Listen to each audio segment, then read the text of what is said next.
Imagine stepping aboard a train just as evening settles over a European station, where polished brass lamps glow against dark wood.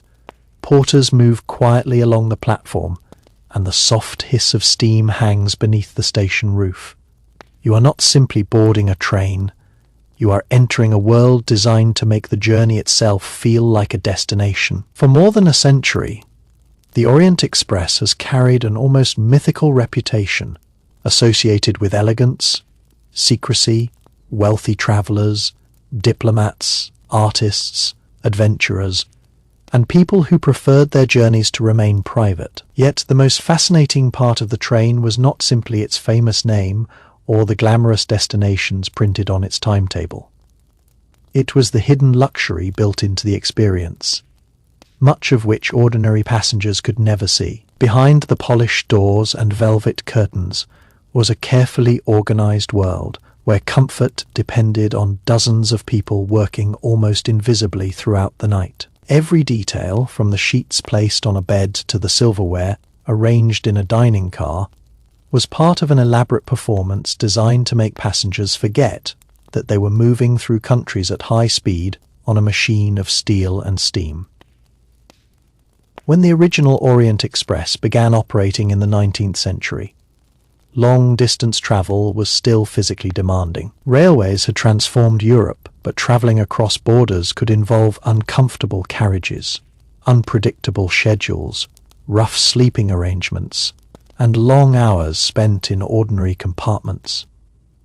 The idea behind the Luxury Express was radically different. The journey would become an experience associated with refinement rather than endurance.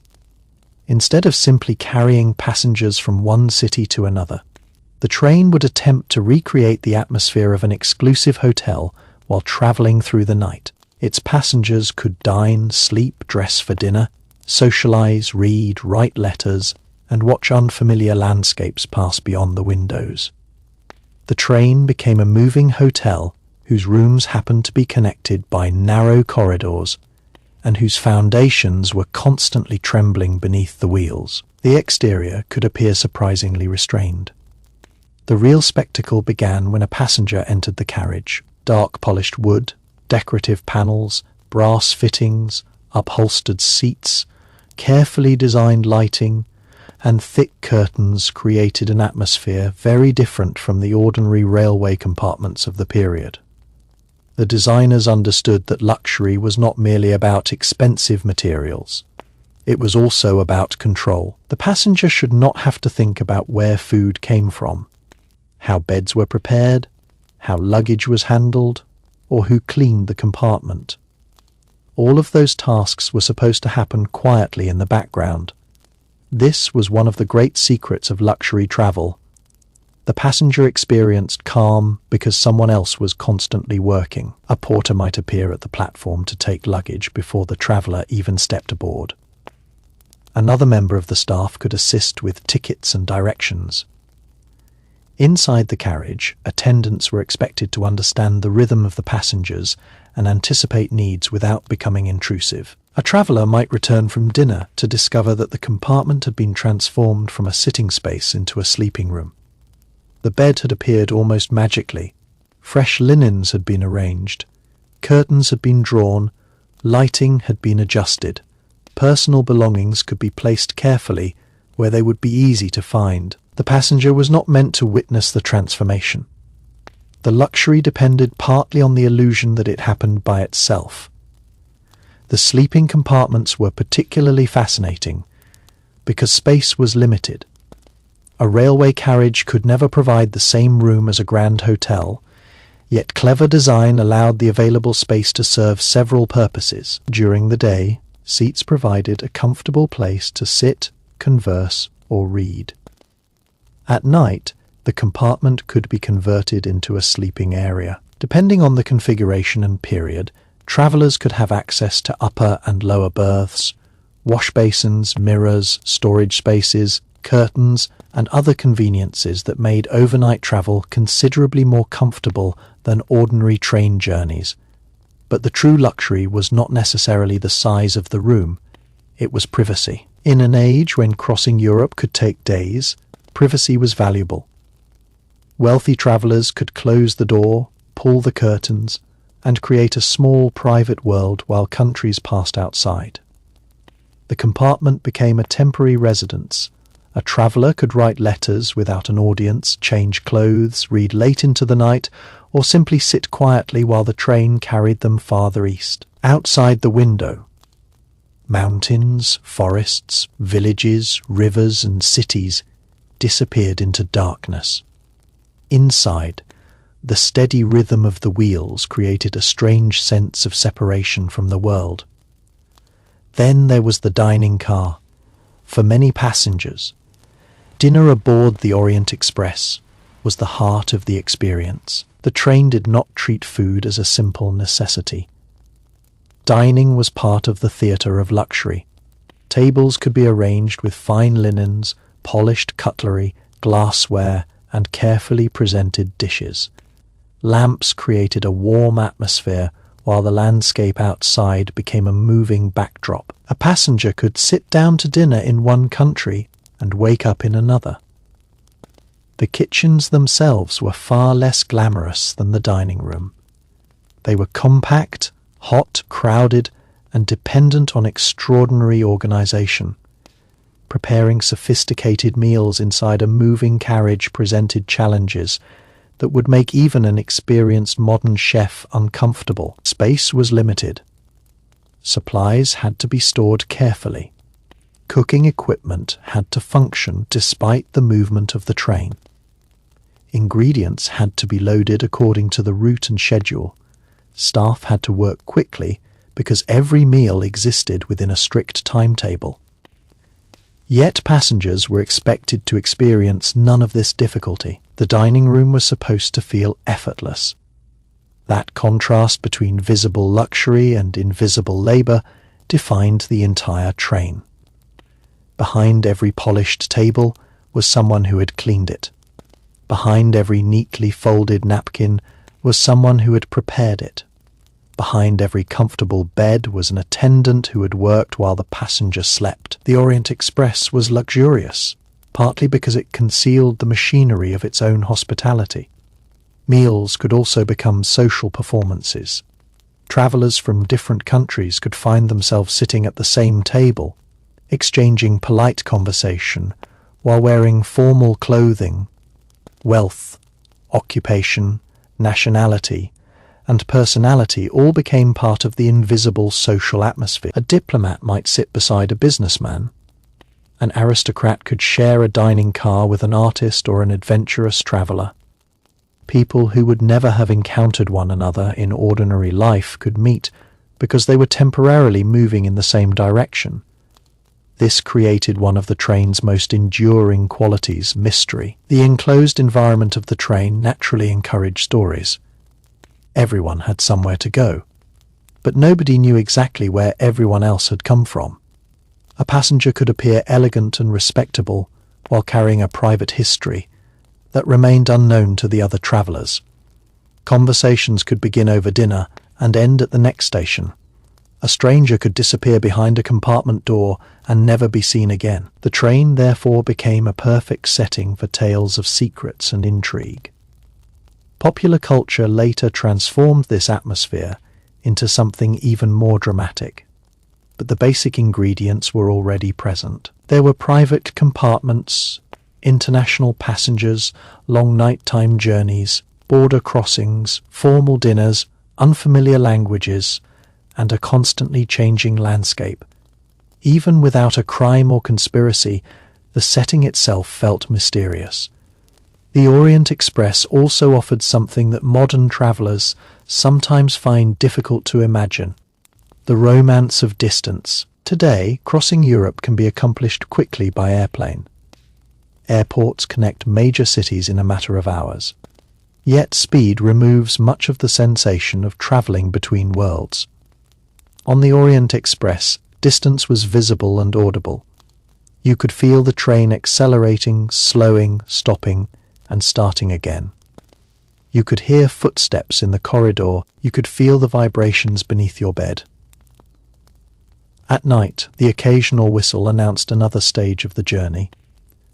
Every border represented a transition into somewhere unfamiliar. For passengers traveling eastward, the journey could gradually feel like an entrance into a different cultural landscape.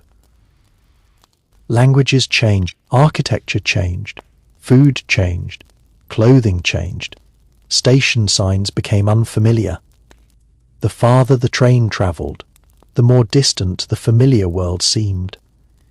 This was especially powerful during the golden age of railway travel, when Europe was still deeply divided by empires, kingdoms, borders, and distinct regional cultures. The train crossed these boundaries with an elegance that made the continent seem connected without making it feel uniform. And yet the luxury had limits. The train was still a machine. It could be delayed, weather could interfere with schedules, tracks could be damaged, mechanical problems could occur, political instability could affect routes, border procedures could interrupt the smooth rhythm of the journey.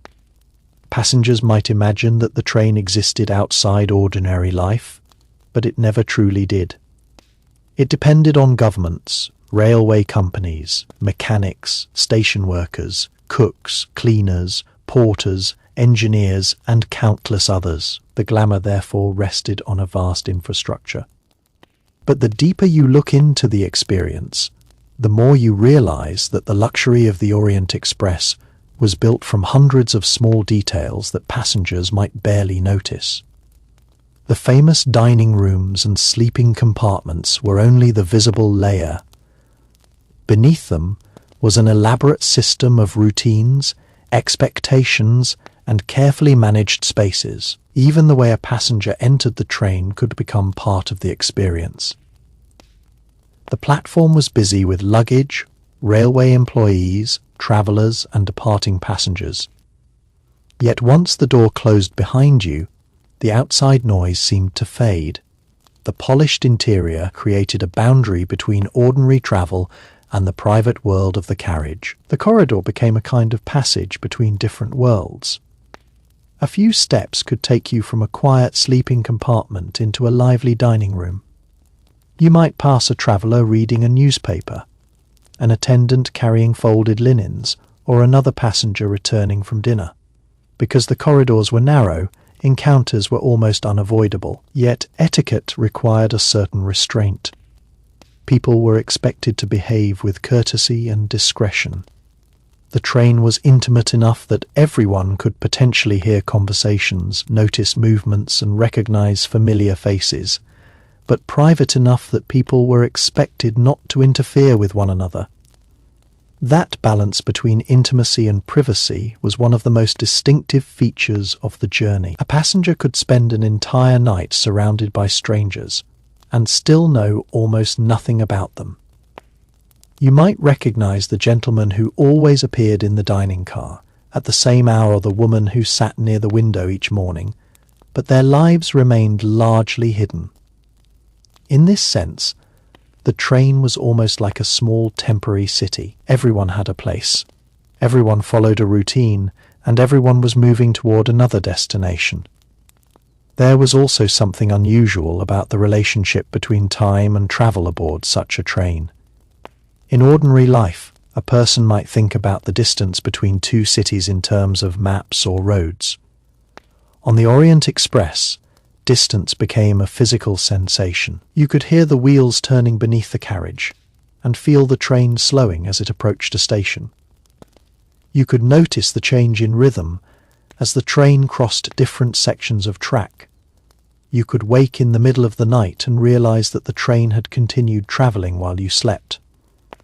The passenger was constantly reminded that they were moving. Yet, the interior was designed to make that movement feel gentle.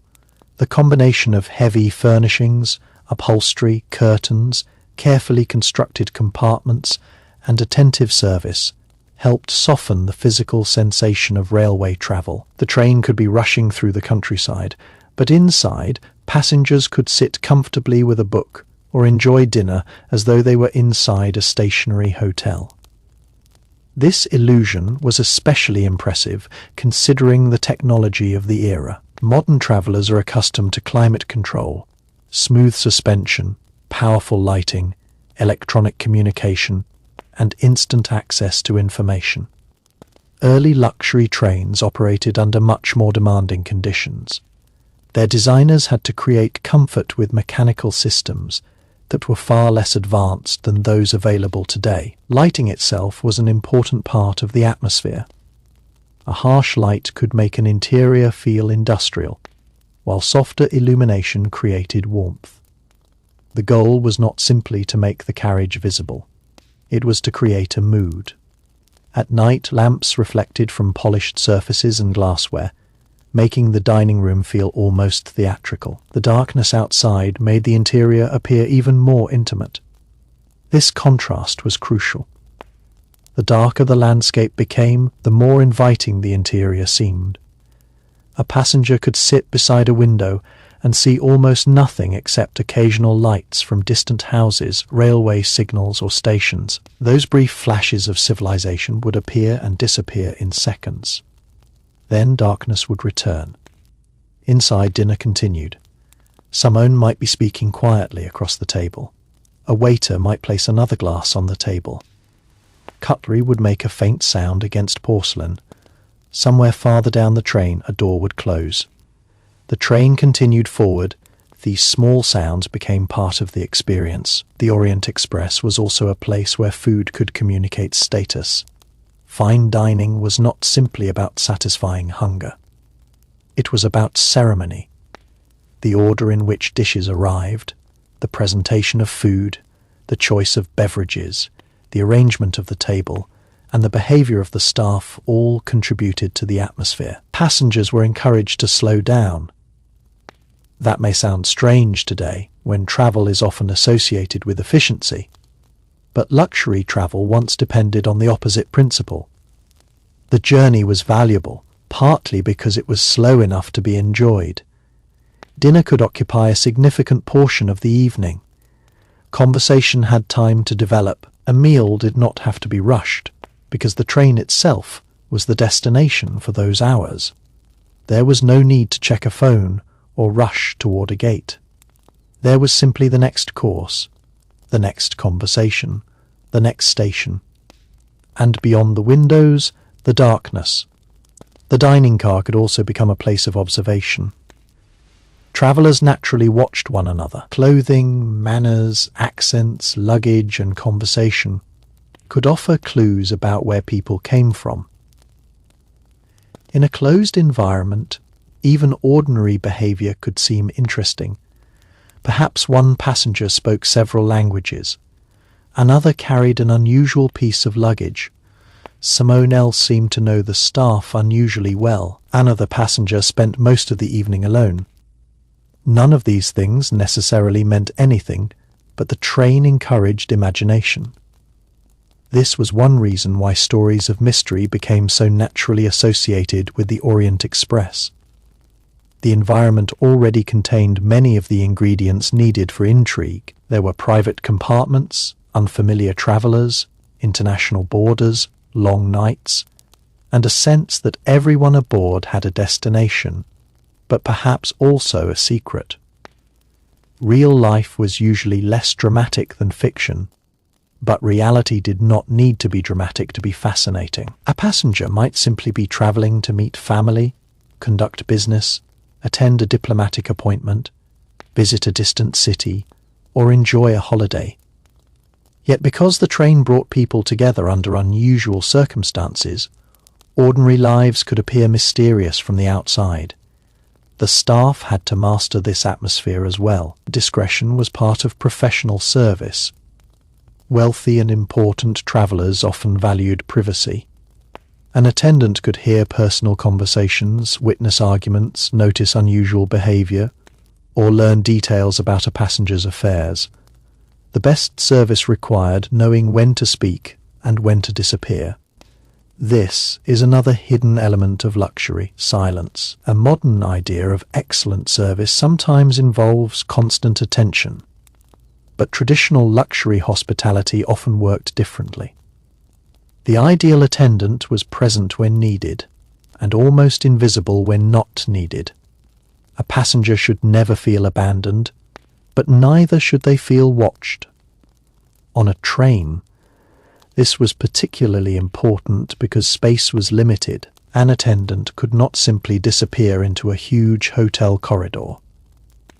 Every movement happened within a narrow environment. Professionalism, therefore, depended heavily on timing. The same principle applied to room preparation. Imagine a passenger leaving their compartment for dinner. The room might be arranged one way when they left and completely differently when they returned. The seats could have been converted into beds.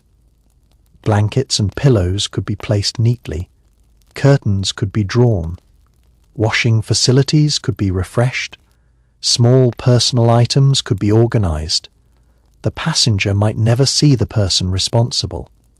This was not accidental. The invisible transformation was part of the luxury. There was also the question of luggage. Wealthy travelers did not necessarily travel lightly. Trunks, cases, hat boxes, garment bags, and smaller personal belongings could accompany them. Managing all this luggage across international railway journeys required coordination. Items had to be identified, transferred, loaded, unloaded, and delivered to the correct passenger. For the traveller, however, luggage was supposed to become almost invisible. It arrived when needed. It disappeared when not needed. Again, the illusion depended on labour. The same was true of cleanliness. A luxury carriage had to remain presentable despite constant use. Floors needed attention. Glassware needed washing. Dining surfaces had to be cleared. Linens had to be changed. Bathrooms required cleaning. Waste had to be removed. Keeping a moving train clean was not simple. Every space had limited room. Water supplies were finite. Clean staff needed to work around passengers. And much of this had to happen without disrupting the atmosphere. The passenger saw the result rather than the process.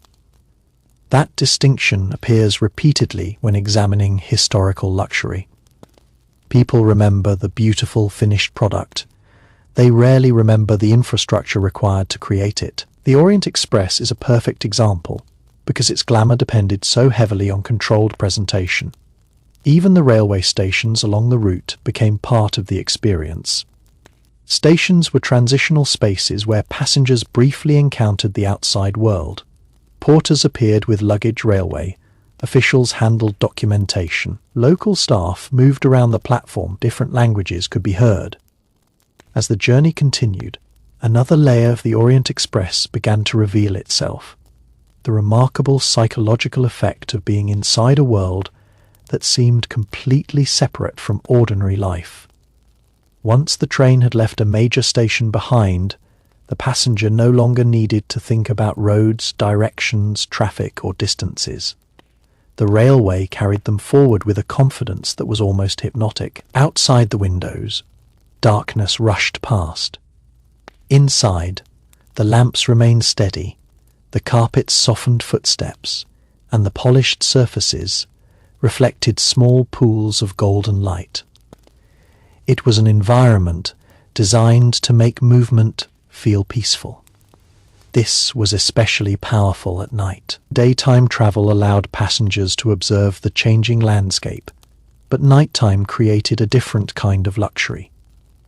The outside world became distant and almost invisible. The train itself became the entire universe.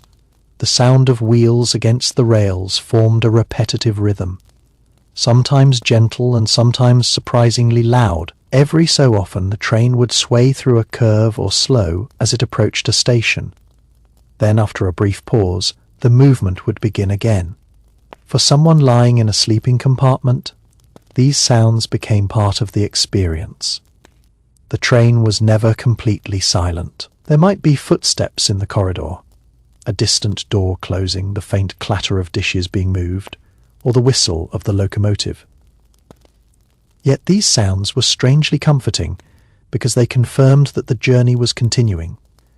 The passenger did not have to see the landscape to know they were moving through it. There was also a special kind of privacy created by the compartment door. Closing it changed the atmosphere immediately.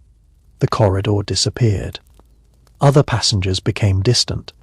The compartment became a small private room travelling through the night. A person could remove formal clothing, prepare for sleep, read, write, or simply sit quietly. In an ordinary hotel, the room remains in one location. On the Orient Express, the room moved. That simple difference transformed the experience. A hotel room gives you privacy from the outside world, but a train compartment gives you privacy while carrying you through the outside world.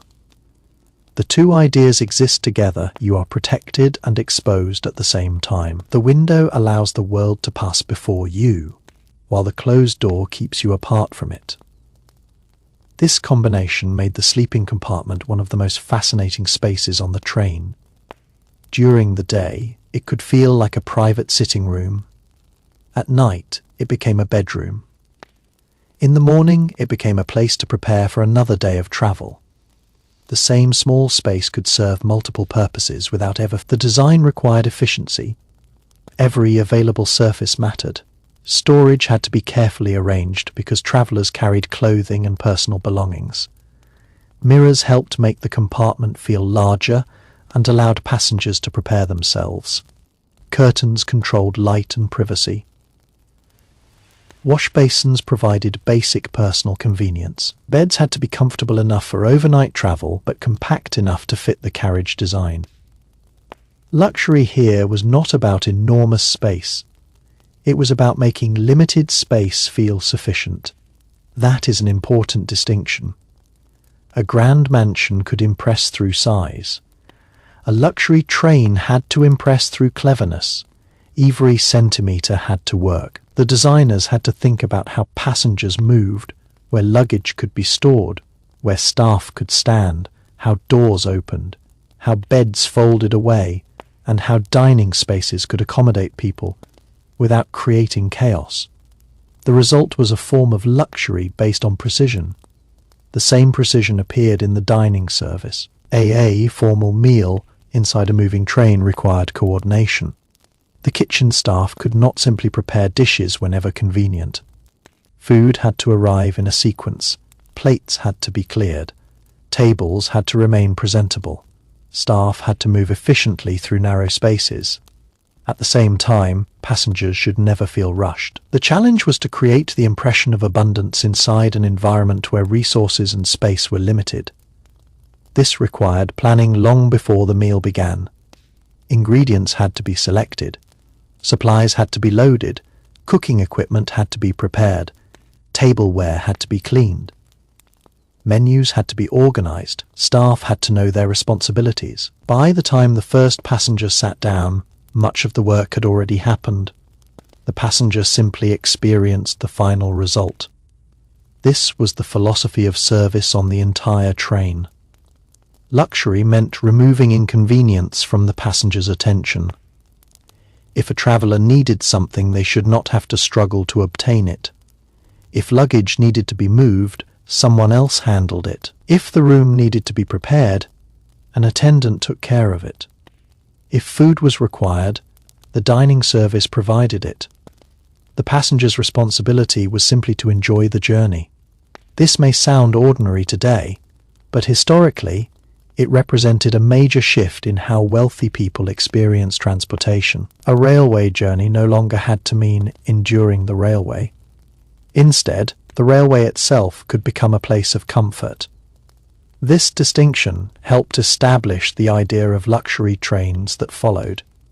But the Orient Express became especially memorable because its journey crossed such a fascinating geographic and cultural landscape. The route connected major European cities and eventually reached the Eastern Mediterranean world, creating a sense of transition between familiar Western European environments and destinations that seemed more distant and exotic to many contemporary travellers. For passengers, this meant that the journey could feel like an unfolding story. The first day might involve familiar European architecture. The next could reveal different landscapes. The language heard at stations might change. Food traditions could shift. The appearance of towns and villages could become increasingly unfamiliar. Even the rhythm of daily life outside the train could seem different. Inside, however, the passenger remained surrounded by the same controlled environment. The carriage became a bridge between worlds. This was part of the train's extraordinary appeal. It allowed travelers to experience change without surrendering comfort. They could move across vast distances while retaining the familiar rituals of luxury dining, private sleeping arrangements, attentive service, and carefully maintained surroundings. The contrast was almost theatrical. Outside change, inside continuity. Outside unfamiliar landscapes, inside familiar routines. Outside weather, crowds, stations, and borders. Inside polished wood, linen, glass, and quiet service. The train carried both worlds at once. And perhaps that is why the Orient Express became so strongly associated with imagination. It represented the possibility of adventure without complete uncertainty. A traveller could enter the unknown while remaining protected by the familiar. The mysterious quality of the train was also strengthened by the fact that passengers often came from different social and professional backgrounds. The carriage created temporary relationships that could last only a few hours. Two strangers might share a meal and have a fascinating conversation, then leave the train at different stations and never meet again. This made every encounter feel temporary. Temporary relationships can sometimes feel more intense because there is less expectation of the future. A person might reveal something personal to a stranger precisely because they knew they would soon disappear from one another's lives. Others might remain completely silent. Both experiences were possible.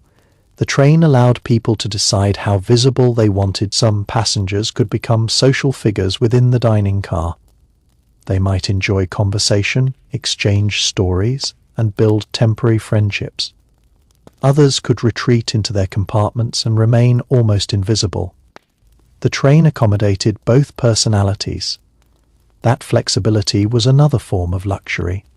You could participate or withdraw. You could dine socially or seek privacy.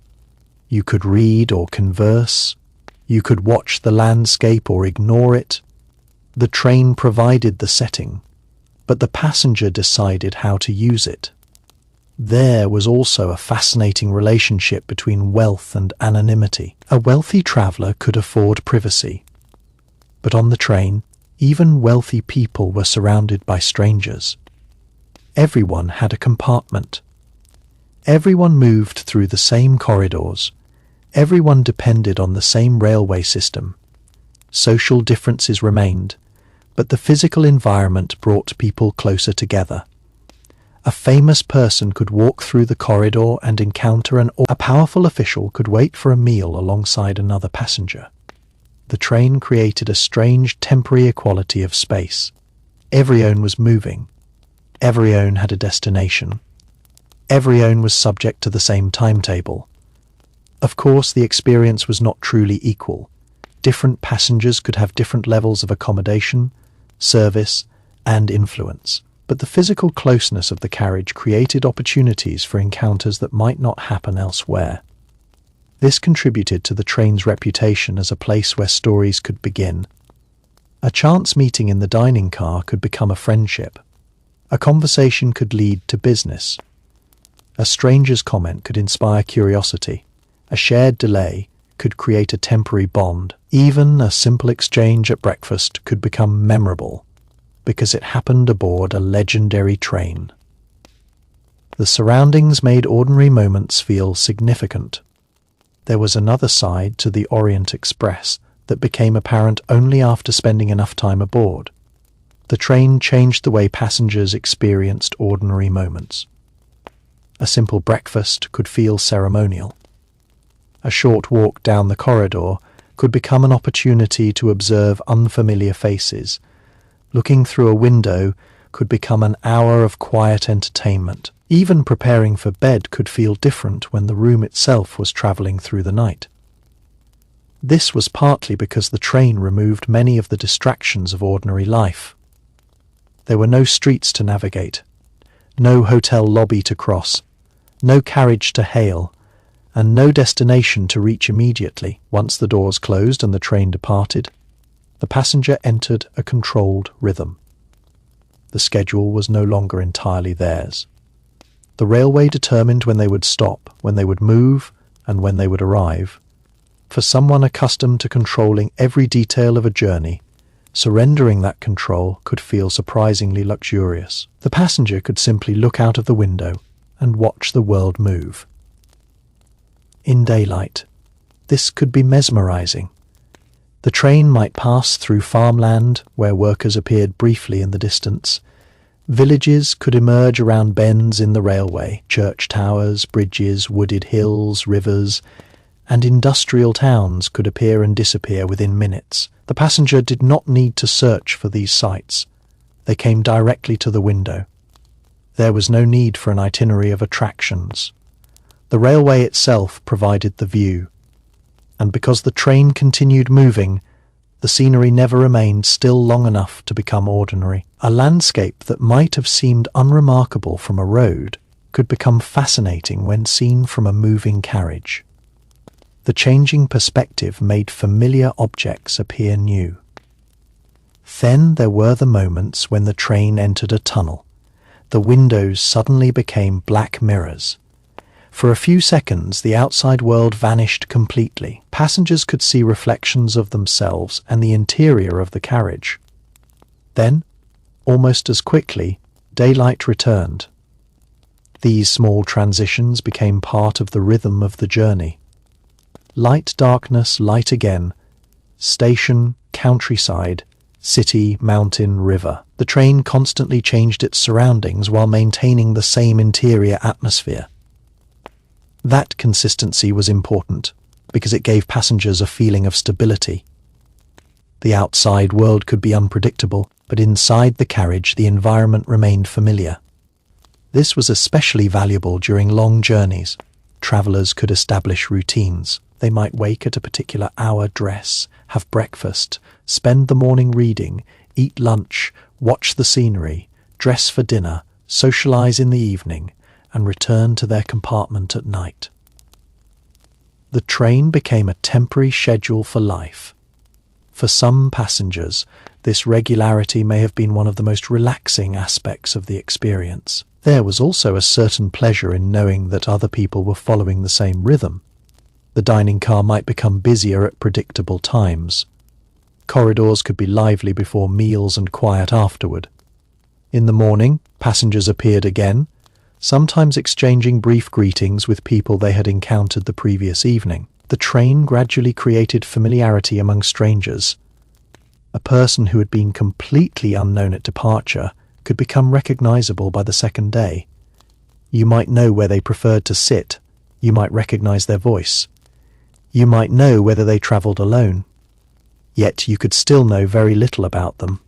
That mixture of familiarity and distance was unique. The train also encouraged observation because passengers had relatively few forms of entertainment compared with modern travelers. There were no smartphones, streaming services, or endless online distractions. A book, newspaper, conversation, card game, view through the window, or quiet walk through the carriage could occupy significant amounts of time. This may sound limiting from a modern perspective, but it could also be liberating. The passenger was not constantly being interrupted. There were no messages demanding immediate attention. No alerts appeared. No screen competed with the landscape. If you were sitting by a window, you could simply watch, and watching became an activity in itself. The changing morning light could reveal details hidden in darkness. Clouds could move across fields. Rain could blur the glass. Snow could transform the entire landscape at sunset. The sky could turn the windows into glowing frames. The train did not need entertainment because the journey itself provided it. This is one reason the experience is difficult to reproduce today. Modern transportation is designed around efficiency. The passenger is often encouraged to arrive as quickly as possible. The Orient Express represented almost the opposite philosophy. The time between departure and arrival had value. It was not wasted time. It was part of the experience. This philosophy extended into the dining room. A meal could occupy a substantial portion of an evening, allowing people to talk without constantly checking the clock. The pace of service helped create a sense of ceremony. Each course marked another stage of the evening. Dinner could begin while the sky was still visible. Then darkness would arrive. The lamps inside would become more noticeable. The outside world would disappear. The conversation would continue. Eventually, the meal would end, passengers would leave the dining car and return to the quieter sections of the train. The transition from public to private space was almost ritualistic. First, the dining room, then the corridor, then the compartment. The train itself seemed to become quieter as the night progressed. Yet behind that silence, work continued. This is where the hidden labour of luxury becomes particularly remarkable. While passengers slept, staff still had responsibilities. Rooms needed attention, equipment needed checking. Supplies had to be managed. The train had to continue operating safely. The passenger could sleep because someone else remained awake. That principle was central to the entire experience. Luxury frequently depends upon invisible vigilance. Someone must notice the problem before the guest does. Someone must prepare before the need arises. Someone must remain awake while others rest. On a train travelling through the night, this principle became especially literal. The passenger could close their eyes with the confidence that the journey would continue. Outside the sleeping compartment, the railway network stretched into darkness. The locomotive continued pulling the carriages.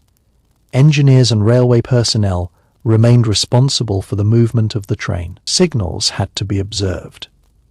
Tracks had to be followed. Stations had to be approached correctly. The train's speed had to be managed. The passenger rarely thought about any of this. That was part of the luxury. They could trust the system. Trust is one of the most important elements of comfortable travel. When people feel confident that someone else is handling the complicated parts, they can relax. The Orient Express was designed to inspire that confidence. Its reputation depended upon it. A luxury train could not simply look beautiful. Passengers needed to believe that it was dependable. This made engineering just as important as decoration. The beautiful interior was meaningless if the train could not operate safely and reliably. The hidden machinery beneath the luxury therefore deserves attention. Wheels, brakes, couplings, heating systems, water systems, lighting equipment, kitchen machinery, and other mechanical components had to function together. Every carriage was part of a larger technical system. The passenger might see only a brass handle. Behind that handle was engineering. They might see a warm lamp. Behind it was electrical or mechanical infrastructure. They might turn on a tap. Behind it was a water system. They might sleep comfortably. Behind that comfort was the design of the carriage itself. Luxury was therefore built on technology as much as craftsmanship. The train represented an interesting meeting between old-world elegance and modern industrial power. The exterior embodied industrialization. The interior attempted to conceal it. Steel wheels and machinery carried the train forward, while wood, fabric, glass, and polished metal made the interior feel almost like a grand residence. The contradiction was part of its charm. The train was a machine pretending to be a hotel, and it performed that role remarkably well. There was another detail that contributed to the illusion. The boundaries between public and private life were carefully managed. A passenger could spend the evening in a social environment and then retreat completely. The transition required only a few steps. This made the train feel larger than it physically was. Different areas served different emotional purposes. The dining car encouraged conversation.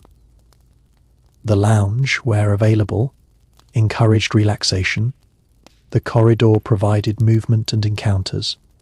The sleeping compartment provided privacy. The window provided connection to the outside world. Each space had a psychological function. Good design often works this way.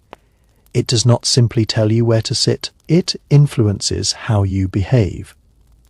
A formal dining room encourages a different posture and tone from a private bedroom. A quiet compartment encourages reflection.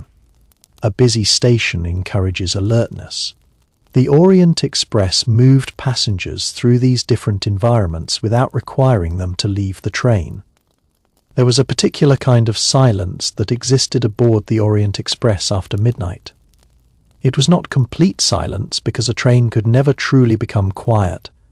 There was always the vibration of the rails, the movement of the wheels, the occasional creak of the carriage, and the distant sound of a door opening or closing. Yet compared with the activity of the evening, the train seemed transformed. The dining car had emptied, conversations had faded. Most passengers had retreated behind closed doors. The warm glow of the lamps seemed softer, and the corridors appeared longer than they had earlier in the day. This was when the train could feel most mysterious. A passenger awake late at night might walk quietly through the corridor and see almost nothing beyond closed compartment doors and softly illuminated windows. Every door concealed a different life. Behind one, someone might be sleeping. Behind another, a traveller might still be reading. Someone could be writing a letter by lamplight. Another passenger might be staring through the window, watching the darkness without knowing exactly. The corridor connected all these private worlds. And yet nobody completely knew what happened behind the other doors. This was one of the strange social qualities of long-distance luxury travel. People could spend days traveling beside one another without ever becoming truly acquainted. They recognized faces, voices, clothing, and routines. But each person retained a private identity beyond the train. A passenger could seem fascinating at dinner and completely disappear afterward. Another could remain almost invisible for the entire journey. Someone might be charming and talkative in the dining car but silent in the corridor. Someone else might avoid conversation entirely. The train allowed these different personalities to coexist within a confined environment. It also created opportunities for accidental intimacy. When people share a moving space for long periods, small interactions naturally become meaningful. A brief conversation at breakfast might continue later in the corridor. A shared observation about the landscape could lead to a longer discussion. A passenger might help another traveller with a piece of luggage. Two strangers could discover that they were travelling toward the same city. These moments were not necessarily dramatic. In fact, their ordinary nature was part of the charm. The train provided time for them to happen. Modern travel often compresses human interaction. Passengers board, travel, and arrive before there is much opportunity to become familiar with anyone around them. The Orient Express stretched the experience over many hours and sometimes several nights. Time created familiarity. Familiarity created stories, and stories created memories. A person travelling alone could choose solitude, but they could also enter the social world of the train whenever they wished. The dining car provided a natural opportunity to meet others without the awkwardness of deliberately seeking company. You simply sat down, a conversation might begin. Perhaps someone commented on the route. Perhaps another passenger asked about the destination. Perhaps a waiter introduced a dish.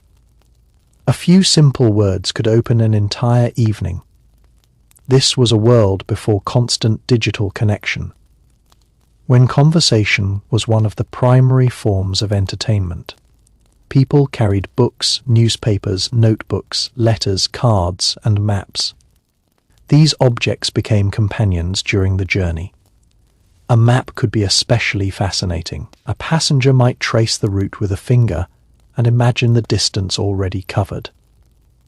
The line on the map represented the physical movement occurring beneath their feet. Every hour brought the train closer to another destination. For a traveller with curiosity, the map turned the journey into a story. The passenger could look outside and compare the actual landscape with the route they had imagined. A river appeared. A mountain range emerged. A station name confirmed the location. A border had been crossed. The map gradually filled with meaning. This relationship between geography and experience was another luxury that modern travel often reduces. When travelling by air, the landscape is mostly hidden. The passenger sees clouds and occasionally the ground far below. The distance is crossed so quickly that the geography becomes abstract in the Orient Express. Geography remained visible. The train moved through it rather than simply above it. The passenger could feel the changing terrain. The route was not an invisible line between 2 points. It was a continuous sequence of places.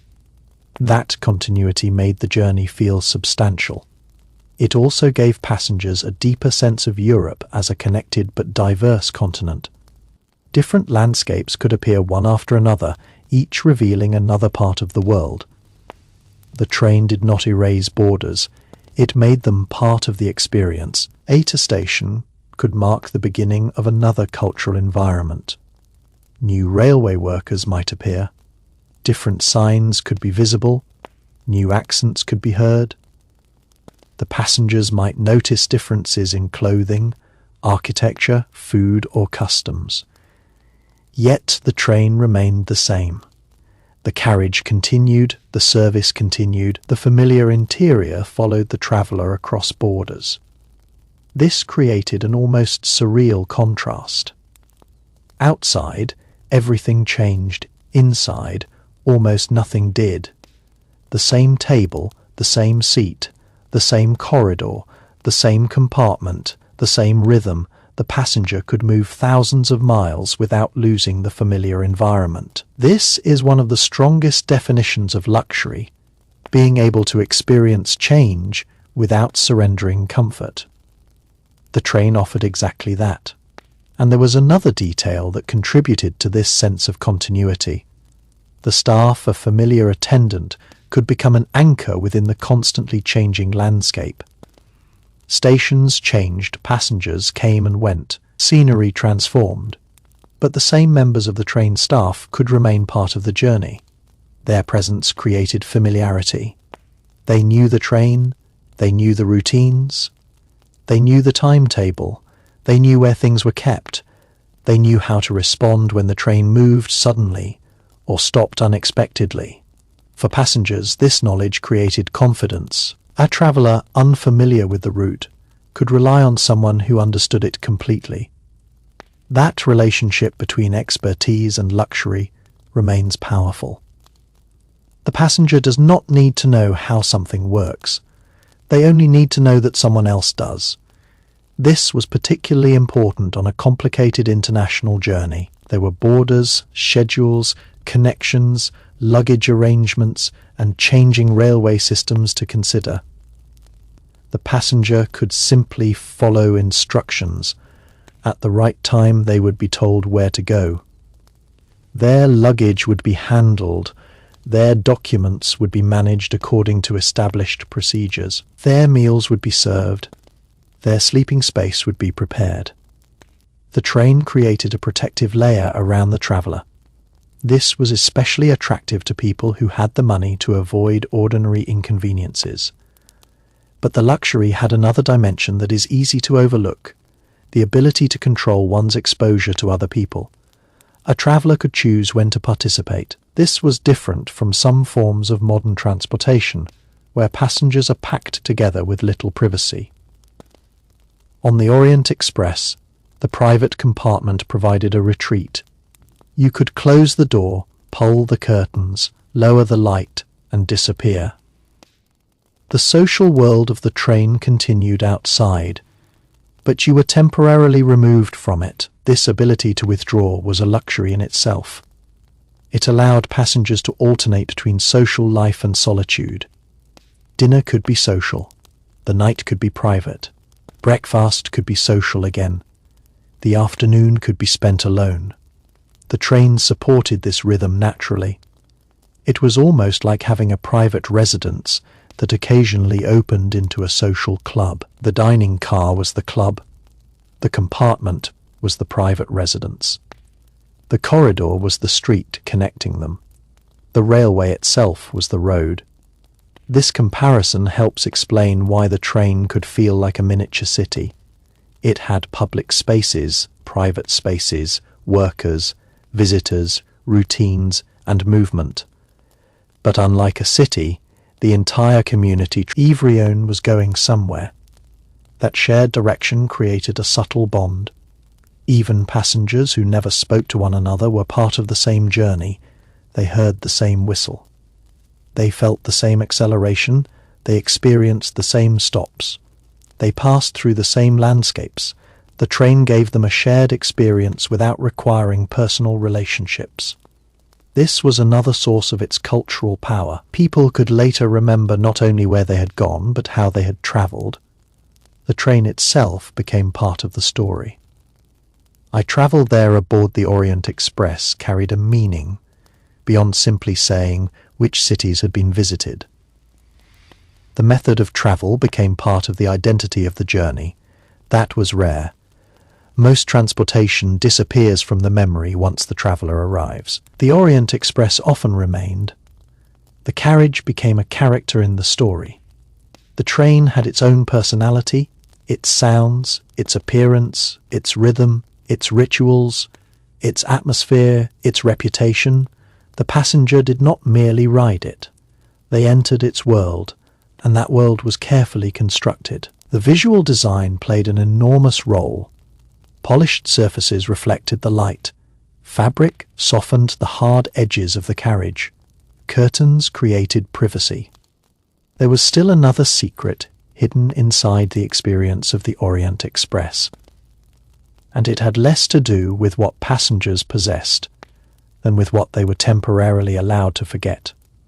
Modern life constantly reminds people of practical responsibilities. There are schedules to manage, places to find, luggage to carry, meals to arrange, rooms to organize, and countless small decisions that must be made throughout a journey.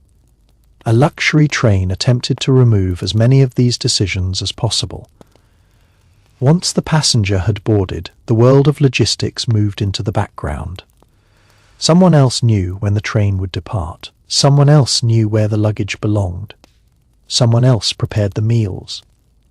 Someone else arranged the sleeping compartment. Someone else maintained the machinery.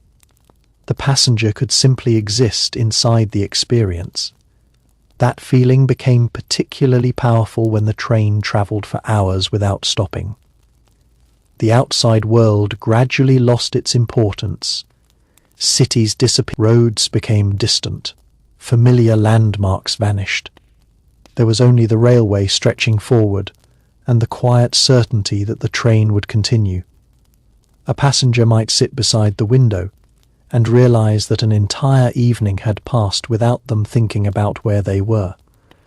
The landscape became a moving painting. Fields appeared and disappeared. Small lights appeared in the distance. Occasionally, a station emerged, bright and busy for a few minutes, before slipping away behind the train. These stations were like brief encounters with another world. The train would slow, the rhythm of the wheels would change, platform lights would sweep across the windows, voices could be heard outside, porters moved quickly, railway workers exchanged information, doors opened and closed. Perhaps a few passengers stepped down to stretch their legs. Others remained inside. Then came the signal. The locomotive pulled forward. The station began moving backward. Within moments, the train was surrounded by darkness again. This repeated throughout the journey, creating a strange sensation that the outside world existed only in fragments. A city would appear for a few minutes and then disappear. A village might be visible for seconds. A distant house could glow against the darkness and then vanish around a curve. The passenger never experienced the landscape completely. They experienced glimpses. Those glimpses could be more memorable because they were incomplete. A traveller might see a tower but never discover the town beneath it. They might notice a river without knowing its name. They might see people waiting on a platform without knowing where they were going. The train constantly presented small mysteries and then carried them away. This was especially powerful at night. Darkness turned the window into a frame. Only illuminated objects could be seen: a station sign, a distant town, a signal, the occasional headlights of another vehicle. Everything else disappeared. The passenger's imagination filled in what the eyes could not see. This was one reason the Orient Express could feel almost dreamlike. It did not show travellers the entire world. It allowed them to imagine it, and imagination was an important part of luxury travel during this period. Travellers did not have instant access to photographs of every destination. They relied on maps, guidebooks, stories, newspapers, and personal accounts. A place could remain mysterious until the traveller actually arrived. The journey therefore involved anticipation. What would the next city look like? What language would be spoken? What would the station feel like? What would the food taste like? What would the streets look like? The train carried passengers toward these unknown experiences while providing a comfortable environment in which to anticipate them. The anticipation itself became part of the luxury. A journey is often more exciting when the destination remains partially unknown. The train preserved that uncertainty. Even experienced travellers could encounter surprises. Weather could change. Scenery could look different from expectations. A station could be busier or quieter than imagined. A delay could alter the schedule. A chance conversation could introduce an entirely unexpected story. This unpredictability prevented the journey from becoming completely routine. Yet the interior remained controlled enough to prevent uncertainty from becoming overwhelming. That balance was crucial. Too much uncertainty creates anxiety. Too little creates boredom. The Orient Express occupied the middle ground. The traveller knew the railway would carry them forward, but did not know exactly what each hour would bring. That was adventure made comfortable. The train also gave passengers an opportunity to experience the social rituals of a disappearing age. Dressing for dinner was one example. Another was the importance of handwritten correspondence. A traveller could sit at a small table and write a letter to someone far away, describing the journey in words that might take days or weeks to reach their destination. The letter itself became part of the journey. Imagine writing about the train while the train is moving. The paper remains still beneath your hand, but outside the window an entire continent passes by. You might describe the dining room, you might mention the people you met, you might describe the scenery, you might write about an unexpected delay. You might say that the train is moving through darkness and that you can hear the wheels beneath the floor. The recipient would later read those words without ever having experienced the journey. A letter could therefore carry a small piece of the train to another person. This made writing aboard the Orient Express particularly romantic. The journey encouraged reflection. There were long periods when nothing demanded immediate attention. The passenger could think, "That sounds simple," but it was an important form of luxury. The ability to sit quietly with one's thoughts was not necessarily valued less in earlier periods, but the modern world has made uninterrupted reflection increasingly difficult. On the train, the passing landscape encouraged it. A person could stare through the window for a long time without feeling that they were wasting time. They were travelling. Watching was part of travelling. Thinking was resting was part of travelling. There was no need to turn every hour into a productive task. This changed the emotional relationship between time and movement. The passenger did not have to conquer the journey. They could surrender to it. The Orient Express also created a peculiar feeling of safety through routine. The train's rhythm became predictable. Passengers learned what certain sounds meant. They became accustomed to the movement. The first night might feel unfamiliar, but by the second or third night, the sound of the rails could become almost soothing. The same mechanical noise that might seem strange at first could eventually become part of the background. Some passengers may have found it difficult to sleep at first. Others may have quickly adapted. The gentle rocking of the carriage could create a sense of movement without requiring conscious attention. The train became a kind of enormous moving cradle. This was especially striking when the passenger woke briefly during the night. The room was dark. The curtains were closed. The train was still moving. For a few seconds, the passenger might not know exactly where they were. Then the rhythm of the wheels would remind them. They were aboard the Orient Express. They were somewhere between cities. The journey was continuing. There was something almost comforting about that realization. Nothing needed to be done. The train was carrying them. They could go back to sleep. Morning would arrive when it arrived, and when morning came, the transformation could be extraordinary. The same corridor that had been quiet and dark at midnight became brighter and more active. Doors opened, passengers appeared, staff began their morning routines. The dining car prepared for breakfast. The train seemed to wake gradually. This created a daily rhythm that passengers could easily become attached to. Morning, breakfast, travel, lunch, afternoon, dinner, night sleep. Then again, the repetition provided structure, while the changing landscape provided variety. It was an ideal combination for a long journey. There was also something luxurious about knowing that meals were waiting at predictable times. Food becomes more enjoyable when hunger and anticipation are allowed to develop naturally. A traveller who has spent the morning watching the countryside may eventually begin thinking about lunch. The dining car then becomes a destination within the journey. The meal does not simply interrupt travel. It punctuates it. Breakfast begins the day. Lunch divides the day. Dinner closes it. The dining room therefore becomes part of the train's clock. The menu could also provide another connection to the outside world. Food aboard an international train had to reflect the expectations of travellers from different backgrounds while also representing the sophistication associated with the service. A meal could become a cultural experience. A passenger might encounter ingredients or dishes they had never tried before. Another might recognize something familiar and feel comforted by it. Food could create conversation.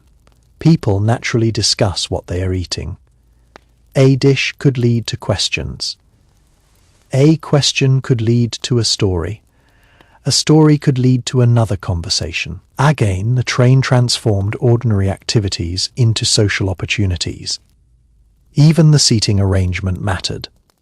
But perhaps the most fascinating thing about the Orient Express was the way it transformed ordinary human needs into carefully designed rituals. Eating, sleeping, washing, dressing, reading, talking, waiting, and even doing nothing were all given a certain dignity by the environment. A passenger did not simply eat because they were hungry. They entered the dining car, took a seat, and became part of an evening ritual. They did not simply go to sleep. They returned to a compartment that had been quietly transformed into a private bedroom. They did not simply wait for the train to arrive. They watched the landscape and allowed the journey to unfold. This was luxury through ritual. Ritual slows life down. It gives ordinary actions a beginning and an ending. A formal dinner begins when the passenger enters the dining room. The table is prepared. The meal arrives in sequence. Conversation develops eventually. The final course is served and the passenger leaves. The experience feels complete. Modern life often removes these boundaries. People eat while working, travel while answering messages, and rest while thinking about the next obligation. The Orient Express belonged to an era in which separate activities could remain separate. Dinner was dinner. Sleep was sleep. Travel was travel. The boundaries made each experience more meaningful. This separation also helped passengers forget how much effort was required to maintain their comfort. The train was a carefully controlled environment in which inconvenience was deliberately hidden. A passenger could wake in the morning and find the room clean and orderly. They might not know exactly when the work had been done. They might enter the dining car and find the table already prepared. They might hand luggage to a porter and never think about where it went afterward. The luxury depended on this disappearance of effort. The passenger's experience was smooth because someone else's experience was anything but simple. Behind the scenes, staff were constantly adjusting to the demands of the train. Their working environment was narrow. They had limited storage, limited movement, and strict schedules. A kitchen aboard a luxury train could never operate like a large hotel kitchen. Every ingredient had to be managed carefully. Every movement mattered. The train could also change direction, speed, or rhythm unexpectedly from the perspective of someone working inside it. Staff learned to move with the motion rather than fight it. A person carrying a tray had to understand the train's movement instinctively. A cook had to work with equipment that existed in a confined environment. An attendant had to prepare rooms while respecting passengers' privacy. These skills were not obvious to the guests. That was precisely why they mattered. True service often looks effortless because the person providing it has mastered the difficult parts. The Orient Express depended on that mastery. The passenger was meant to see confidence, not uncertainty, not confusion, not exhaustion, not the complicated chain of decisions required behind the scenes. Only the result. This created a fascinating division between visible luxury and invisible labour. The polished wood was visible, the polishing was invisible, the elegant meal was visible, the preparation was invisible, the clean sheets were visible, the work required to prepare them was invisible, the punctual departure was visible. The coordination behind it was invisible. This pattern repeated throughout the journey. And perhaps the more invisible the work became, the more luxurious the experience felt. There was also a subtle psychological benefit to being served by people who understood the environment better than you did. A first-time passenger could feel uncertain about where to go, what to expect, or how the train operated. Staff knowledge removed that uncertainty. A simple gesture could be enough. A direction, a nod, an explanation, a bag carried, a table indicated. These small acts created confidence. The passenger learned quickly that the train had its own rules and that someone was there to guide them through those rules. This mattered especially during arrival and departure. Stations could be confusing, platforms could be busy, luggage could be difficult to manage, different railway systems could have different procedures. The passenger did not need to understand every detail, the staff did. That knowledge was part of what passengers were paying for. The train therefore offered not only physical comfort but informational comfort. You did not have to know everything. Someone else knew. That is an underrated form of luxury. It reduces mental effort, and mental effort can be just as exhausting as physical effort. Imagine traveling through unfamiliar countries without needing to constantly study schedules, search for directions, or worry about where your belongings were. Instead, you could look out of the window. That freedom could feel extraordinary. The train also provided a rare opportunity for uninterrupted reading. A passenger could carry a novel and spend hours inside it while the real world moved outside. The changing scenery created occasional interruptions, but the rhythm of the train could actually support concentration. The carriage became a reading room. A newspaper could be read from beginning to end. A letter could be written carefully. A journal could be filled. A book could become associated forever with a particular journey. These activities were not merely ways to pass time. They became part of the atmosphere. Imagine reading while the train moves through rain. The droplets streak across the glass. The carriage remains warm. The wheels maintain their rhythm. The pages turn. Or imagine reading at dawn. The room is quiet. The curtains are partly open. Soft morning light enters. The landscape outside gradually becomes visible. The experience could feel almost cinematic. Yet it was not designed for cinema. It was simply the reality of the journey. That is another reason historical luxury can seem so romantic from a modern perspective. The environment itself provided scenes that today might require deliberate production. A sunrise over a moving landscape, a formal dinner beneath warm lamps, a quiet corridor at midnight, a snow-covered countryside outside a sleeping compartment, a busy international station appearing suddenly after hours of darkness. These moments happened naturally. The train did not need to create drama. Travel created it. The Orient Express merely provided a beautiful setting in which to experience it. There was also the matter of sound. Sound played a major role in the psychological atmosphere of the train. The wheels produced a repetitive pattern. The locomotive generated deeper mechanical noises. Doors created small changes in the soundscape.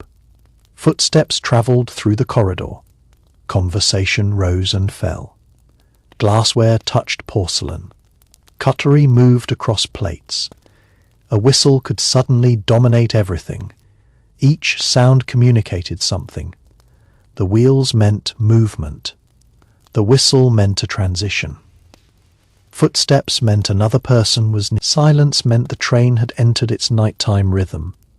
Passengers gradually learned these sounds. They became familiar.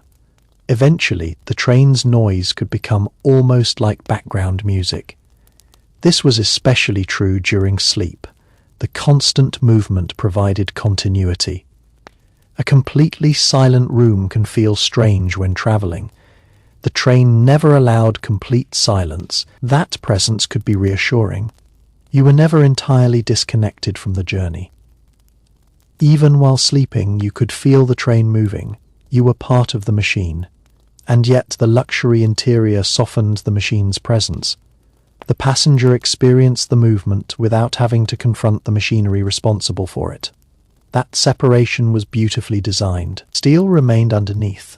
Elegance remained above. The two worlds existed together.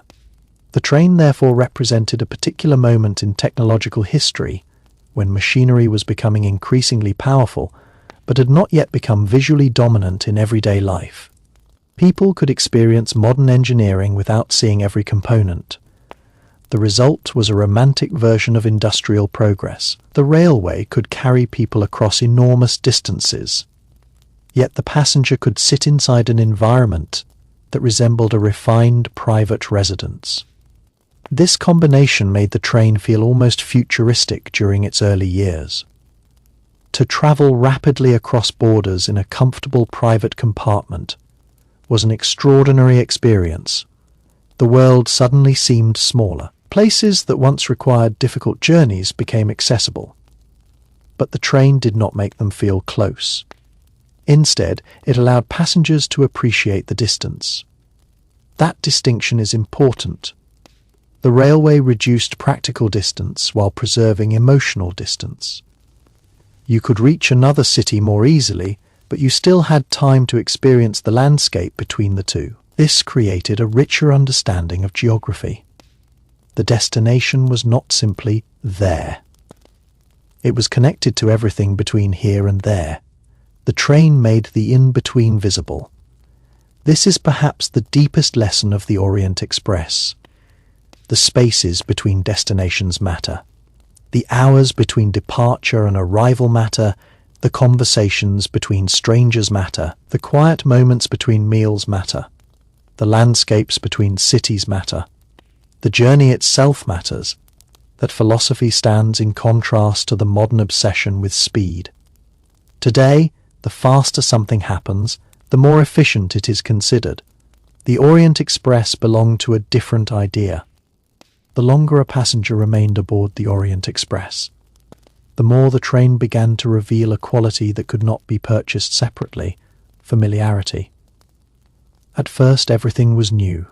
The compartment was unfamiliar, the corridors seemed confusing, and the rhythm of the train required adjustment. But after a day or two, the same surroundings began to feel almost personal. A passenger knew which way to walk to the dining car. They recognized the sound of the doors. They knew roughly when meals were served. They began to recognize members of the staff and perhaps even a few fellow travelers. The moving carriage slowly became a temporary home. That transformation was important because luxury is not only about first impressions. A beautiful room can impress someone for an hour, but true comfort begins when the room starts to feel familiar. The Orient Express could create that feeling, despite the fact that the passenger was constantly moving. The compartment became a small private territory. A suitcase might be placed in the same position every morning. A book could remain beside the seat. A coat might hang in the same place. Personal objects gradually changed the character of the room. Although the space belonged to the railway, it began to feel like it belonged to the passenger. Outside, everything continued to change. Inside, a routine was forming. This contrast gave the journey its distinctive emotional quality. A passenger could look out of the window and see an entirely unfamiliar landscape while feeling completely comfortable inside. They were simultaneously exploring and resting. The train created a protected form of adventure. That idea helps explain why luxury railway travel became so attractive to people who wanted to experience distant places without enduring all the discomfort traditionally associated with long journeys. Exploration could be tiring, roads could be rough, inns could be unpredictable, border crossings could be complicated, weather could make travel difficult. The luxury train placed a layer of comfort between the traveller and those difficulties. The passenger still crossed the landscape. They simply did not have to struggle through every mile of it. This was particularly significant for long international journeys. A traveller could spend days crossing regions that would otherwise have required multiple forms of transportation and complicated arrangements. The train provided continuity. One carriage could carry the passenger through much of the journey.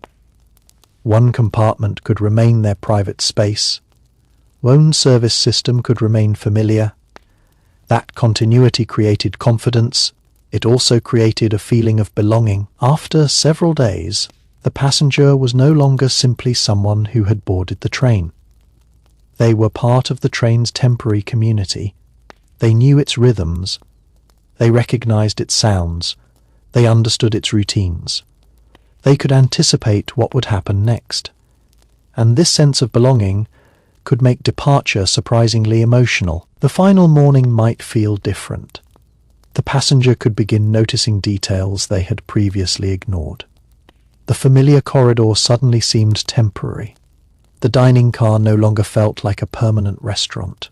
The staff members who had become familiar faces would soon become strangers again. The journey had created relationships that existed only because the train was moving. Once the movement stopped, this is one of the strange emotional effects of travel. Temporary experiences can sometimes become more memorable than permanent ones because they are clearly defined. They have a beginning, a middle, and an end. The Orient Express was particularly suited to this because the train itself provided the boundaries. You boarded, you travelled, you arrived. The experience was contained. There was no need for it to continue forever. Its temporary nature gave it meaning. Perhaps this is why passengers could become attached to even small routines.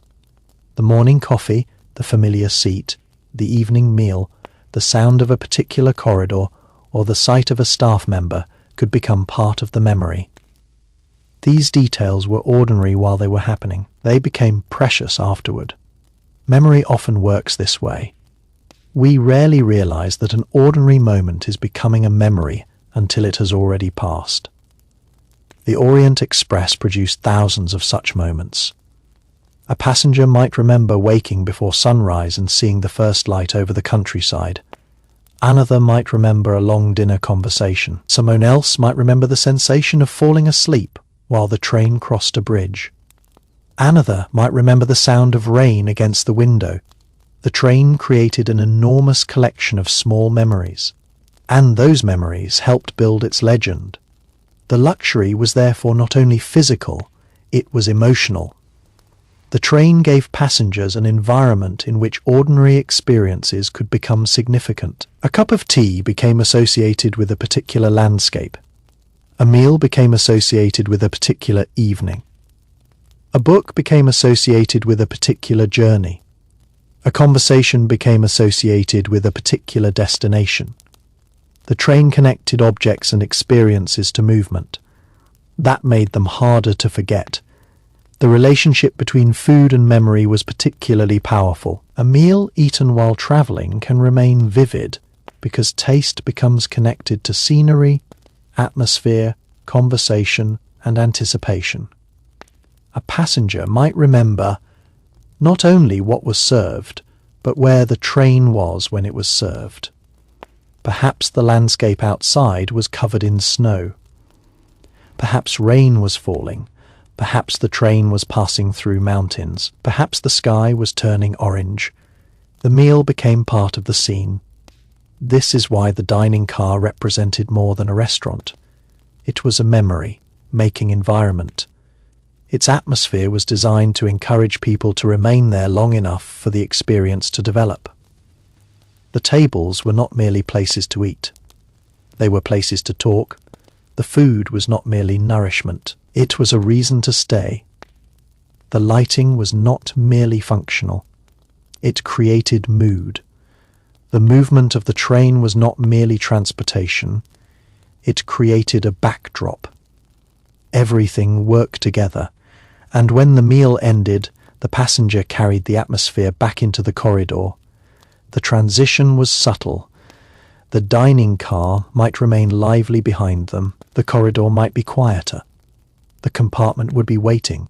The passenger entered, closed the door, and suddenly the social world disappeared.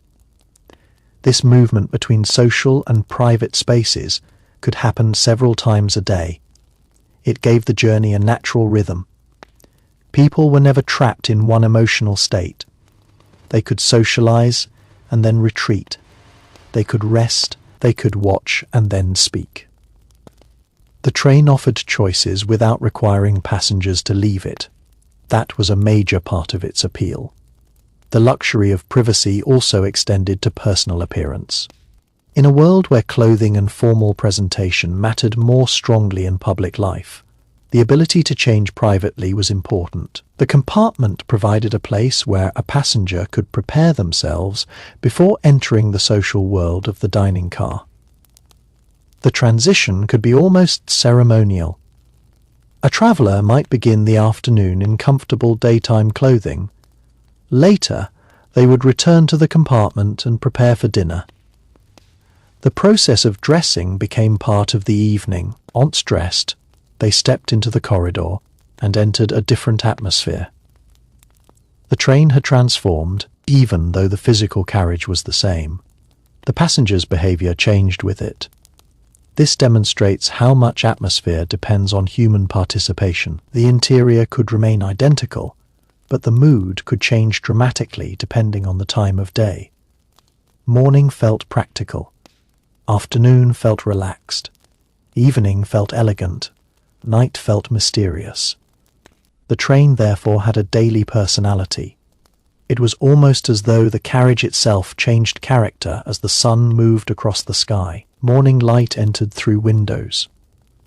Afternoon light illuminated the interior differently. At sunset, the windows became darker. At night, artificial light dominated. The same wood and fabric looked different under each kind of light. This visual transformation contributed to the feeling that the train was alive. It was constantly moving through changing conditions. The environment responded to time even though the physical structure remained the same. There was also a fascinating connection between weather and luxury. Rain could make the interior feel warmer. Snow could make the outside world appear distant and silent. Fog could obscure the landscape. Sunlight could make the carriage feel brighter. Storms could make the train's movement more noticeable.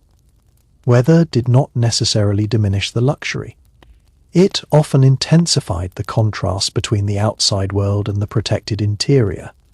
Imagine sitting inside a warm compartment while rain strikes the glass. The passenger does not have to walk through the rain. They can watch it. That is a small but powerful luxury. The same principle applies to winter. Outside, the landscape may be cold and difficult. Inside, the passenger remains sheltered. The environment becomes something to observe rather than endure. Luxury creates distance from discomfort. That distance is part of its appeal. The Orient Express offered this feeling repeatedly. The passenger could experience a storm without being exposed to it, a snowy landscape without needing to travel through the snow on foot, a busy station without having to navigate the entire railway system alone.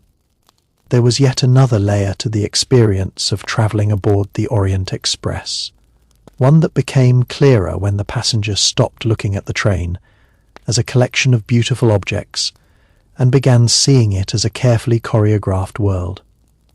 Nothing important was left entirely to chance. The movement of passengers, the timing of meals, the preparation of rooms, the handling of luggage, the lighting, the service, and even the transition from day to night were all connected. The train worked because hundreds of small actions happened in the correct order, often without passengers realizing that they were happening at all. This created an unusual sensation of effortless perfection. A passenger could wake in the morning and believe that the day had simply begun naturally. But the reality was more complicated. Before the passenger opened the curtains, someone had already been thinking about breakfast. Before they entered the dining car, tables had been prepared. Before they returned to their compartment at night, someone had arranged the room. Before the train reached its next station, railway workers were already preparing for its arrival.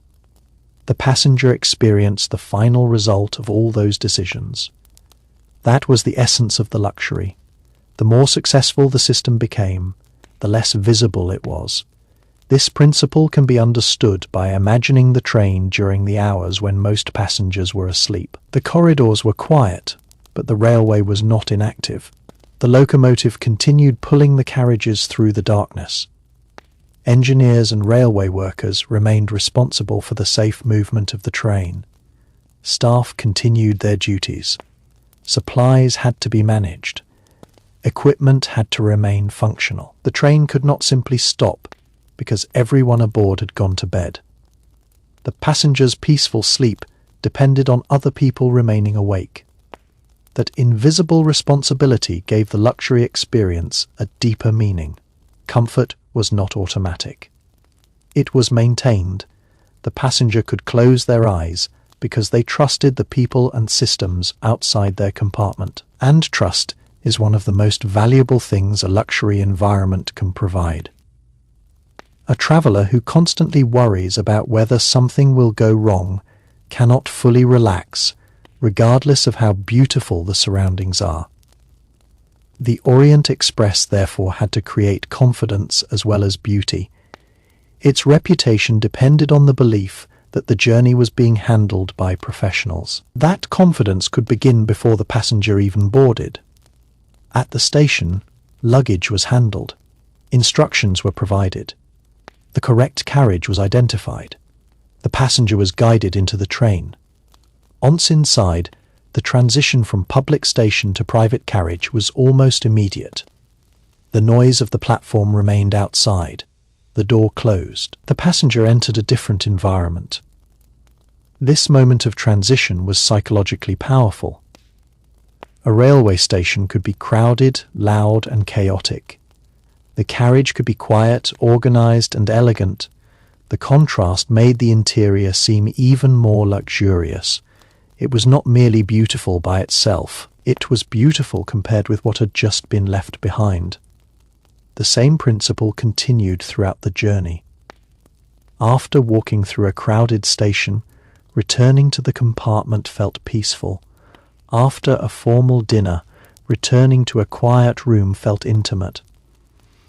After spending hours watching the countryside, entering the dining car felt social and warm. Luxury with the train moved passengers repeatedly between different emotional environments. This gave the journey variety. It prevented the experience from becoming flat. Even the act of entering a compartment, after spending time elsewhere, could feel like returning home. The door closed. The sounds of the corridor became distant. The passenger was alone again. A small room suddenly became a sanctuary. That sense of sanctuary was especially valuable during a long journey. Travel can be exhausting because the traveler is constantly exposed to unfamiliar places.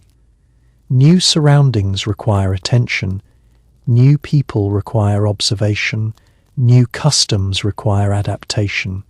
New schedules require concentration. The compartment removed much of that pressure. Inside, the passenger could stop adapting. The room was familiar. The bed was familiar. The arrangement was familiar. The sound of the train was familiar.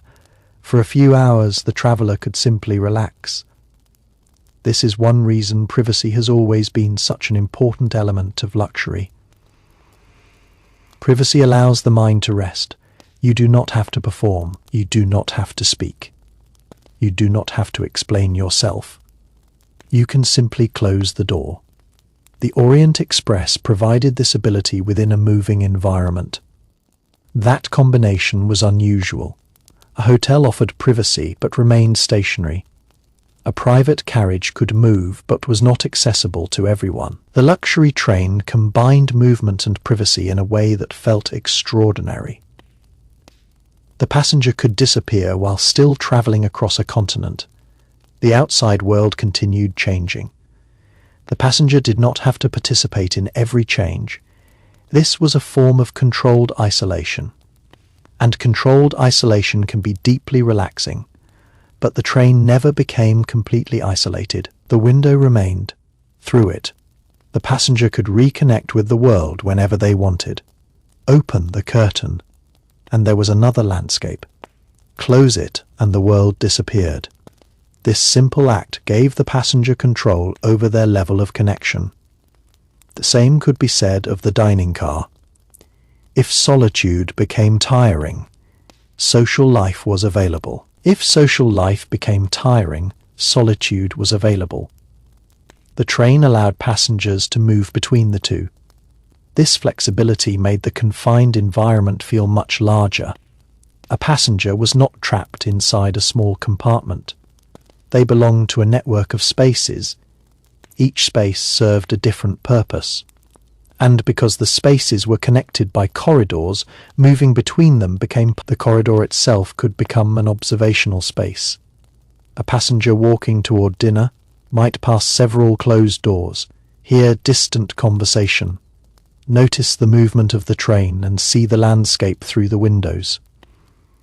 Even this short walk could create a sense of anticipation. The dining car was ahead. The meal was waiting. Other passengers were gathering. The train was still moving. This anticipation was part of the pleasure. Luxury often works by creating expectation before the main experience begins. A fine restaurant creates anticipation before the food arrives. A luxury hotel creates anticipation before the guest enters the room.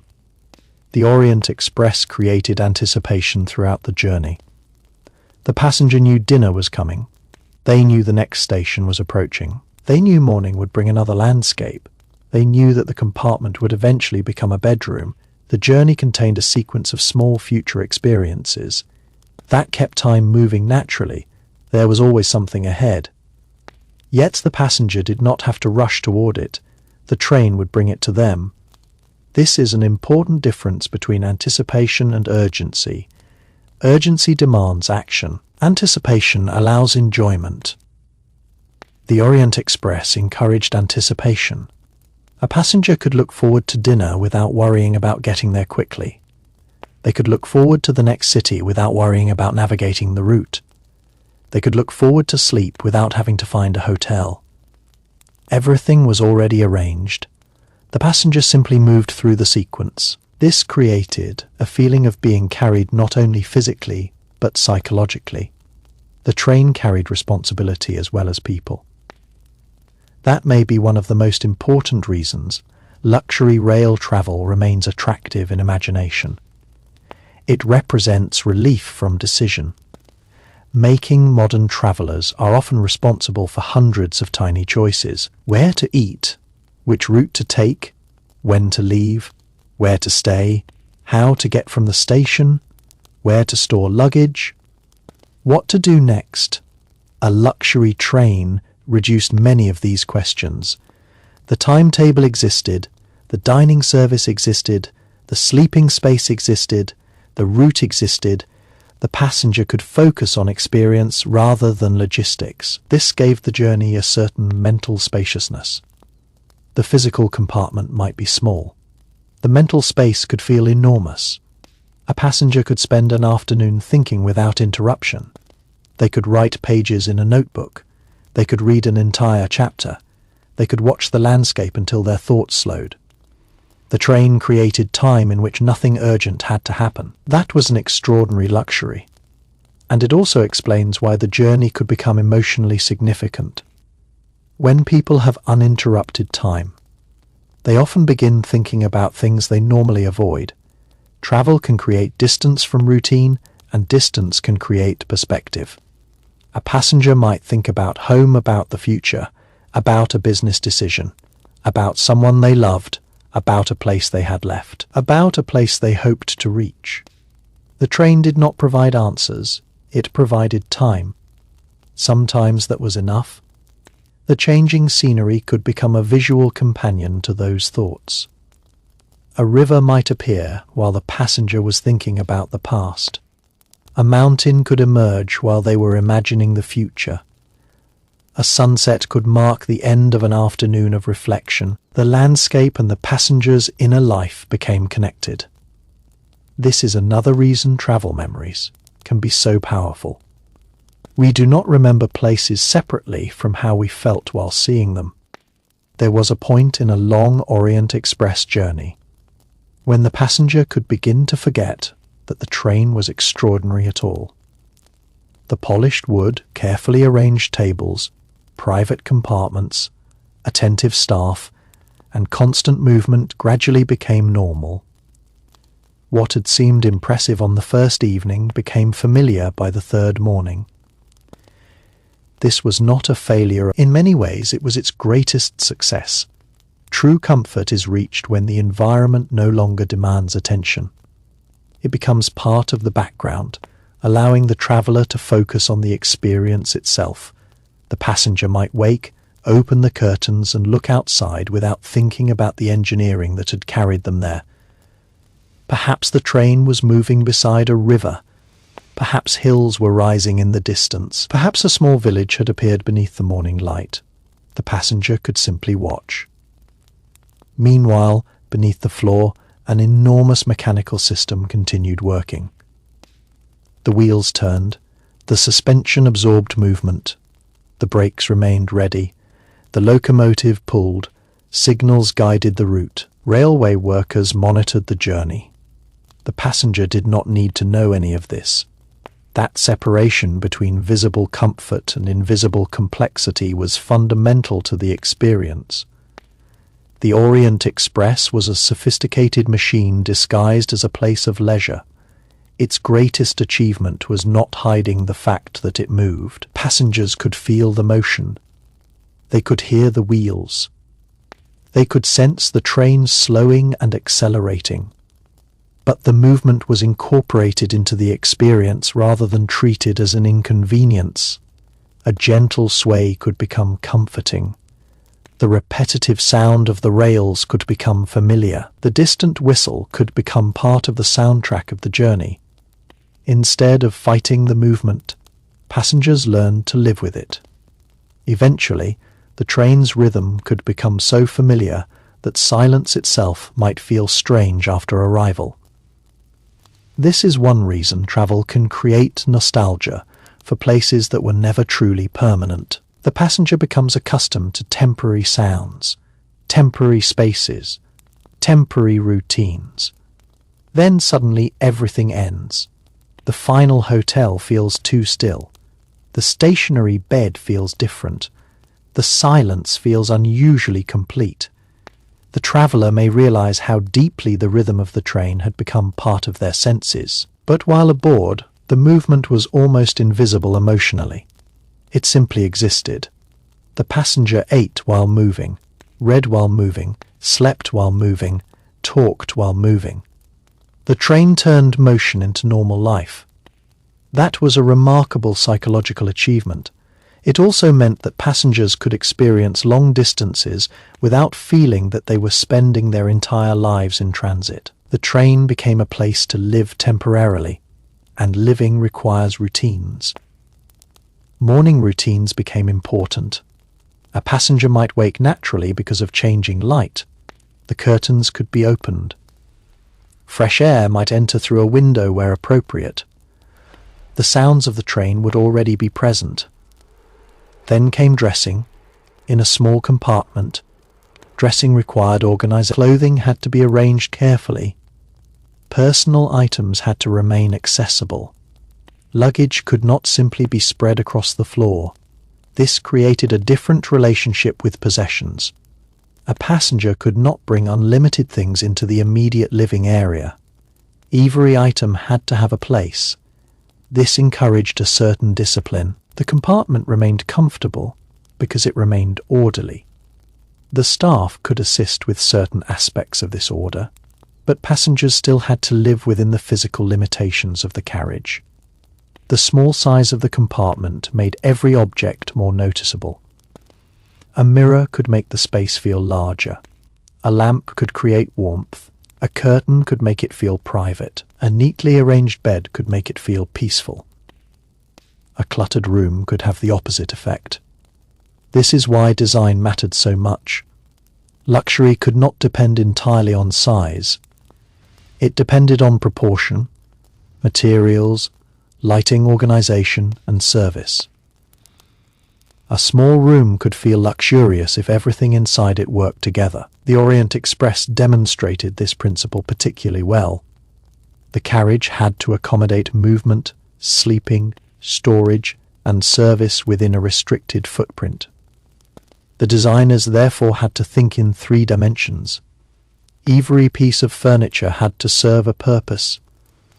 Every door had to open without interfering with another space. Every passage had to remain usable. Every storage area had to be accessible. The passenger rarely considered these design problems. They simply experienced the result. That is another definition of sophisticated design. The difficult decisions happen before the user arrives. The user sees simplicity, the designer sees complexity. The Orient Express was full of this kind of hidden complexity. The dining car was perhaps the clearest example. From the passenger's perspective, it could resemble an elegant restaurant, but behind the dining room was a compact kitchen with limited space, equipment, storage, and staff. The kitchen had to function while the entire room was moving. Food preparation had to be organized around the route and schedule. Supplies could not be assumed to be available whenever needed. The team had to know what was coming, what had been used, and what remained. There was no supermarket around the corner. There was no modern delivery service. Everything required planning. That made food aboard a luxury train an impressive logistical achievement. The meal served at the table represented the final stage of a much longer process. Ingredients had been selected, supplies had been obtained, food had been stored, recipes had been planned, cooking had been coordinated, dishes had been prepared, plates had been arranged, staff had been organized. Then the food arrived at the passenger's table. The passenger experienced only the last few minutes, but those minutes were the entire point. The complexity disappeared. This is why luxury service can feel almost magical. The guest sees the result. The work remains backstage. The Orient Express was essentially a moving theatre. And like any theatre, the audience was not supposed to see all the backstage activity. The dining car was the stage. The kitchen was backstage. The passenger was the audience. The staff were performers and stage managers. The railway itself was the mechanism that moved the entire production. Every evening the performance began again. Passengers arrived, tables filled, food appeared. Conversation began. The landscape passed outside. Eventually the room emptied. The staff restored the space. The next day, another performance began. This repetition required discipline. The train could not have a good evening only occasionally. Luxury had to be reliable. A passenger boarding today expected the same basic standard as someone who had travelled yesterday. Consistency built reputation. Reputation built desire. And desire helped turn the train into a legend. The name itself became valuable. The Orient Express was not just a timetable. It became an idea that passengers could aspire to experience. The name suggested a certain world before the passenger had even boarded. This is an important part of luxury branding. The experience begins before the product is physically received. Anticipation is part of the experience. A traveller preparing for the journey could imagine the interior. They might imagine dinner. They might imagine sleeping aboard. They might imagine waking in another country. They might imagine the people they would meet. The actual journey then either confirms or changes those expectations.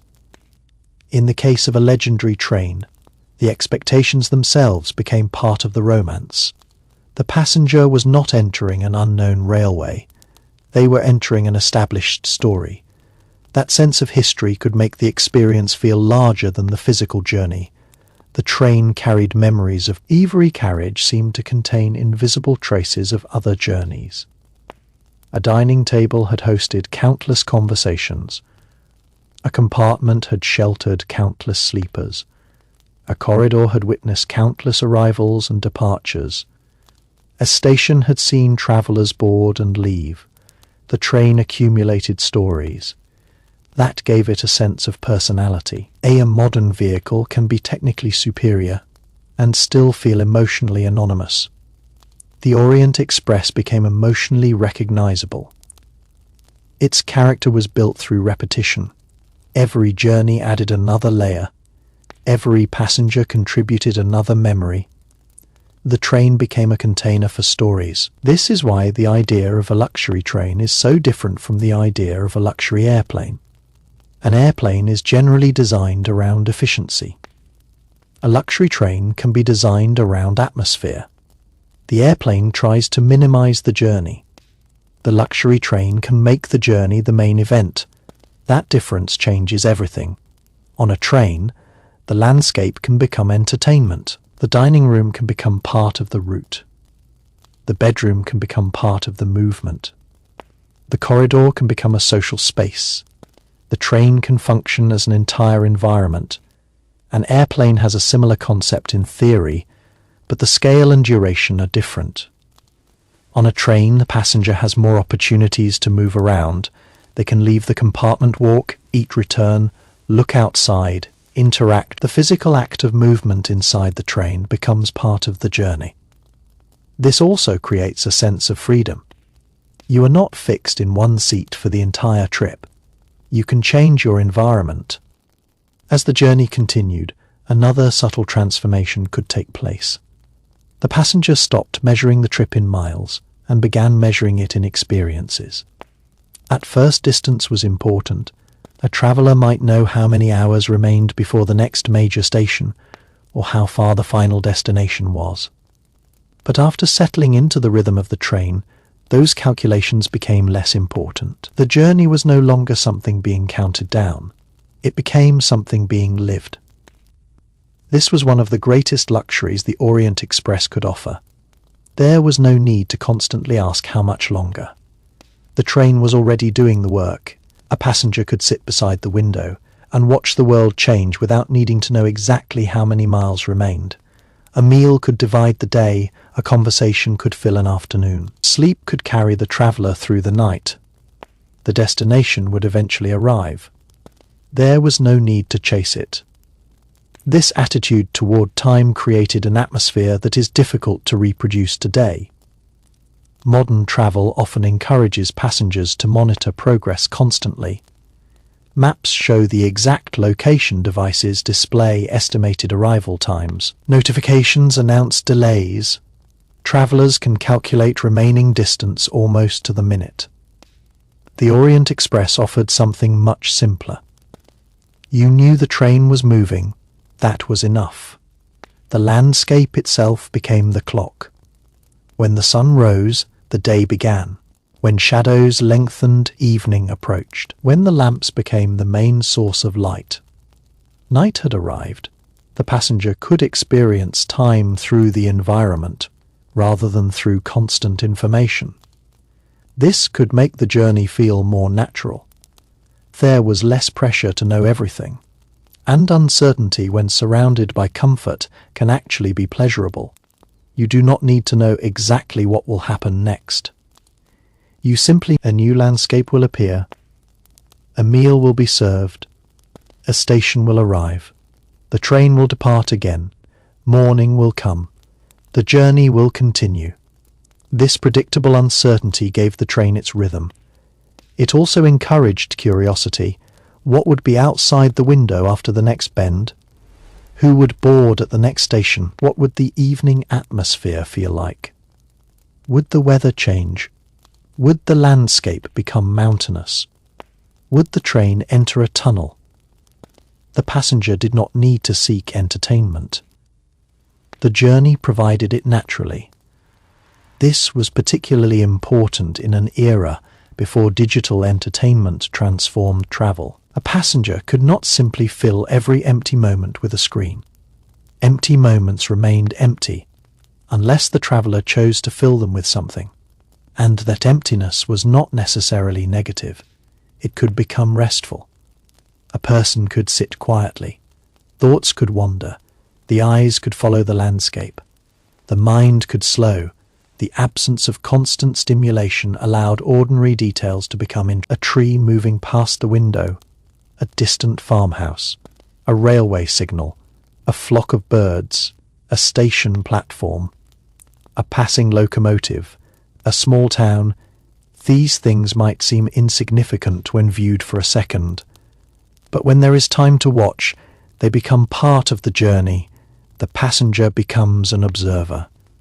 Observation itself can be deeply satisfying. It requires no performance, no achievement, no response. You simply see. This is perhaps why railway travel can create such a distinctive feeling of peace. The world moves, you watch, the train carries you. You remain still. The relationship is almost meditative. The repetitive sound of the click-click. The rhythm continues, the carriage sways, the landscape changes, the mind gradually adapts. For some passengers, the sound might have become almost hypnotic. It could accompany reading, it could accompany conversation, it could accompany sleep. It became part of the identity of the train. Without that sound, the experience would feel incomplete. The mechanical rhythm reminded passengers that they were traveling. But because it was repetitive, it eventually became familiar. Familiar sounds create comfort. A completely unfamiliar environment demands attention. A familiar environment allows the mind to rest. The Orient Express gradually transformed itself from unfamiliar environment into familiar environment. That transformation could happen within a single journey. On the first night, the passenger might notice every sound. By the third night, they might sleep through most of them. This is similar to how people adapt to the sounds of a home. At first, every noise seems noticeable. Eventually, the train became a temporary home. And once it became home, the traveller could relax more deeply. The compartment was particularly important in this process. A private room aboard a moving train had an unusual psychological quality. It was small, it was temporary, it was surrounded by other passengers, and yet it could feel remarkably private. The curtains created another. The window connected the passenger to the outside world. The bed created a sense of personal territory. Together, these elements transformed a limited space into a sanctuary. The passenger could place personal objects nearby. A book, a letter, a watch, a piece of clothing, a travel journal. Small possessions made the room feel more personal. The compartment gradually became associated with the passenger's routine. Perhaps they read in one position, perhaps they preferred a particular side of the room, perhaps they kept the curtains open during the morning and closed them at night. These habits created familiarity. The room became part of the passenger's temporary identity.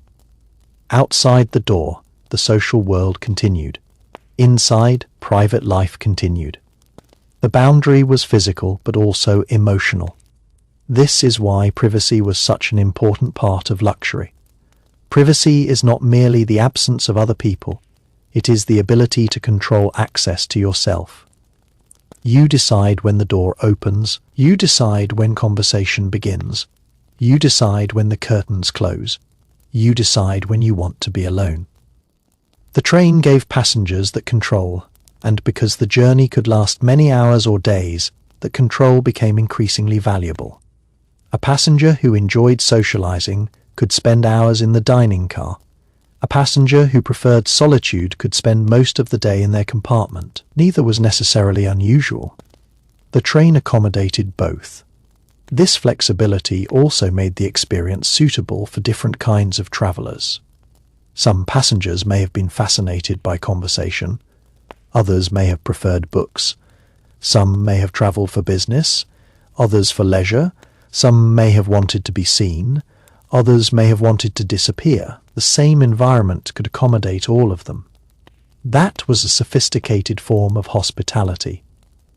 The train did not impose one way of enjoying the journey. It created possibilities, and possibilities are particularly valuable when the passenger has plenty of time. A long journey provides room for spontaneity. You might intend to read all afternoon, but instead find yourself talking to someone. You might intend to socialize, but become tired and return to your compartment. You might plan to sleep, but become fascinated by the scenery. The journey could change your plans without creating problems. Because the train was already moving, there was no urgency. You could simply follow your interest. This freedom from urgency was perhaps one of the most beautiful aspects of the experience. Urgency changes how people behave. It makes them impatient. It makes them focus on efficiency. It reduces curiosity. When there is no urgency, attention can expand. A traveller can become curious about a landscape. They can listen to a stranger. They can study a menu. They can spend 20 minutes looking through a window. The train gave passengers permission to be curious. And curiosity is one of the pleasures of travel. The passenger did not need to understand every place they passed. They could simply notice differences. A different style of building, a different shape of roof, a different landscape, a different station design, a different way of dressing. The world outside became a continuous sequence of small discoveries. The train created distance while also creating connection.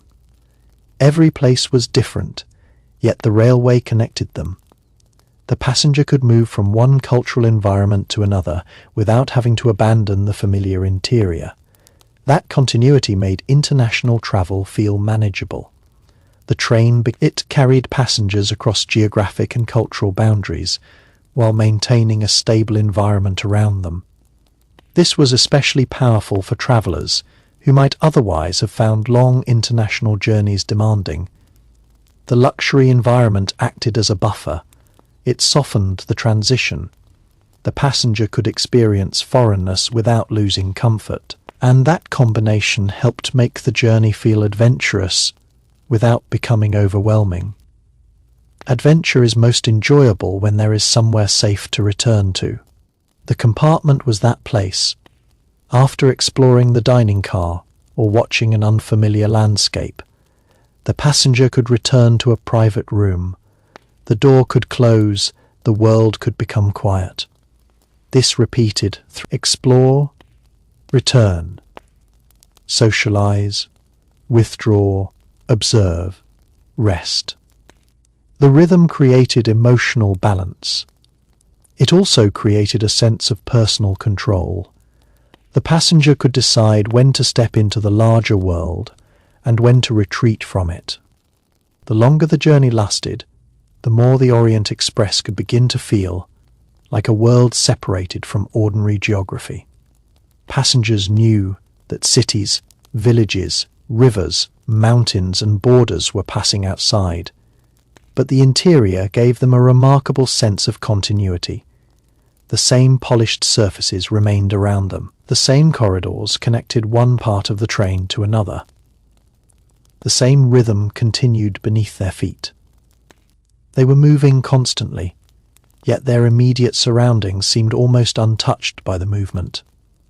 This was one of the most unusual forms of comfort the train could provide. Imagine spending the morning in a room that feels familiar, while knowing that outside the window you are hundreds of miles from where you were when you woke. The world has changed, but your personal space has not. Your belongings remain where you placed them. Your book is still beside the seat. Your coat is still hanging nearby. The cup on the table is familiar. The compartment has become a small piece of stability moving through an enormous landscape. That feeling could be deeply reassuring. The outside world represented change. The interior represented continuity. The passenger could experience both simultaneously. This is perhaps why the train could appeal so strongly to travellers who wanted adventure. Without surrendering comfort, the world outside could be unfamiliar, but there was always somewhere familiar to return to. The compartment became an anchor. The dining car became another familiar point. The staff became recognizable faces. The rhythm of meals became predictable. The journey gradually developed its own internal geography. Passengers learned where everything was. They knew how long it took to walk from their compartment to the dining car. They knew which windows offered the best views. They knew where the corridor was usually quiet. They knew when the dining room became busy. They knew what time the evening atmosphere began to change. The train was no longer an unfamiliar machine. It was a place they understood. And understanding a place is an important part of comfort. A person feels more relaxed when they know where things are. The first hours aboard a new environment can require constant attention. Where is the dining car? Where is my compartment? Where should I put this? When is dinner? After a while, these questions disappear. The answers become automatic. The passenger can stop thinking about the mechanics of the environment and begin enjoying it. That transition is subtle, but it is one of the clearest signs that the train has become a temporary home. The same thing happens with the sounds. At first, the wheels may seem loud, the doors may seem unfamiliar, the movement may feel strange. Then the brain adapts. The sounds become part of the background. Eventually, a passenger might wake briefly in the middle of the night, hear the train moving, and immediately feel reassured. The sound tells them that everything is normal. The journey continues. There is no need to get up, no need to check the route, no need to worry. The train is that feeling of normality is a quiet luxury. The passenger does not need constant confirmation. They trust the system. And trust allows sleep. Sleep aboard a moving train has always had a distinctive quality because it combines vulnerability with security. When you sleep, you surrender awareness. On a train, you also surrender awareness of the route. You cannot see where you are going. You cannot control the movement. Yet the entire system continues around you. The passenger trusts the railway enough to close their eyes. That trust is one of the deepest forms of comfort.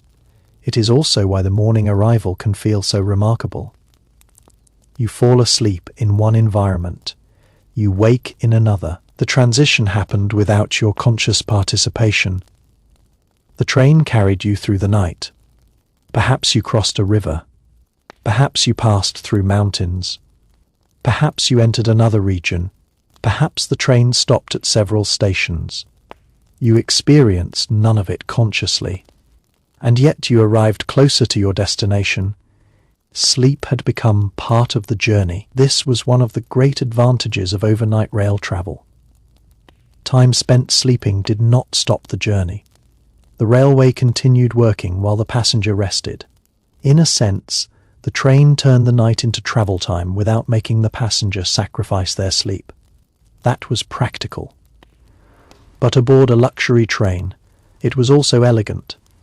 The bed became part of the transportation system. The passenger did not have to reach a hotel before resting. The hotel was already moving. This idea is so simple that it almost seems obvious. But historically it represented a major transformation in how people could travel long distances. The journey no longer had to be divided into separate stages of transportation and accommodation. The same environment could provide both. That continuity reduced the effort involved in long-distance travel. There was less packing and unpacking, less searching, less uncertainty.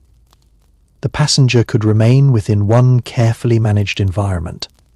That simplicity was a luxury in itself. And yet the train did not feel static. The changing scenery ensured that the journey remained dynamic. Every hour could reveal something new. A morning landscape could be completely different from the previous evening. Weather could transform the view. The season could change the appearance of the countryside. Light could alter familiar scenery. Even the same route could look different depending on the time of day. This gave passengers a reason to keep looking. The window was always offering another scene, and because the train moved continuously, the passenger did not need to make a decision about where to go to find something interesting. Something interesting might simply appear. That is an effortless form of exploration. You do not search, you receive. The world comes to you. A distant church tower, a river crossing, a cluster of houses, a forest, a mountain, a busy station, a long bridge, a quiet field. The train reveals each one for a moment and then carries you away. That temporary quality makes the landscape feel almost like a series of dreams. You see something, it exists, then it disappears. You cannot hold it. You cannot stop it. You can only remember it. This creates a different kind of attention from the one encouraged by modern travel. Today, travelers can photograph almost everything. They can record video, they can save locations, they can search for information immediately. The historical passenger had fewer ways to preserve what they saw. Memory had to do more work. Perhaps that made observation more personal. A passenger might remember the exact color of the sky over a particular landscape because there was no photograph to rely on. They might remember a station sign because it was the only evidence of where they had been. They might remember a stranger's face because the encounter existed only in memory. The absence of instant recording made experience feel more temporary. And temporary experiences often become more precious. The Orient Express was full of temporary moments. A meal ended. A station disappeared. A conversation stopped. A landscape changed. A night passed. The journey continued. Nothing stayed exactly the same. The passenger therefore had to live in the moment. This did not necessarily require conscious effort. The train naturally encouraged it. You could not stop the scenery. You could not pause the journey. You could only be present for it. This may be one of the reasons long railway journeys can feel strangely therapeutic. They force attention toward the present without requiring a deliberate practice. The movement itself keeps reminding you that you are here. The sound of the wheels brings you back. The view changes, the train sways, the light moves, the present keeps arriving, and the passenger simply experiences it. There was also something special about the relationship between the train and the night sky. When the carriage lights were low and the curtains were open, passengers could sometimes look into darkness that seemed almost complete. In rural areas, there might be very little artificial light outside. The train became a moving island of illumination. Inside was warmth, outside was darkness. The window separated the two. That contrast could be extraordinary. A passenger sitting by the glass might see their own reflection more clearly than the landscape. Then suddenly a distant light would appear. A village, a station, a farmhouse, a signal the light would approach. For a moment it would become clear. Then it would disappear. The darkness returned. This created a rhythm of revelation and disappearance. It made the outside world feel mysterious. The train was passing through places the passenger could not fully see. The imagination filled the gaps. What was beyond the darkness? What did the villages look like from the ground? Who lived in the houses? Where were those roads going? The train did not answer. It simply moved forward. That mystery was part of the romance. The Orient Express did not need to provide constant spectacle. The unknown provided enough, and perhaps this is why the train became so closely associated with stories of intrigue and mystery. Its physical environment naturally encouraged imagination. A corridor at night, closed doors, unfamiliar passengers, international destinations, changing borders, dark landscapes, private compartments.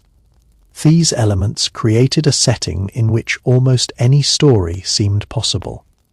As the train moved farther into the night, the distinction between transportation and accommodation became almost impossible to notice. A passenger lying in a comfortable compartment could easily forget that the room itself was travelling. There was no fixed horizon, no familiar street outside, no permanent address. The entire environment was temporary, yet it offered enough comfort to feel permanent. This contradiction was at the heart of the Orient Express experience. A hotel stays in one place and asks the guest to travel to it. The Orient Express carried the hotel with the guest.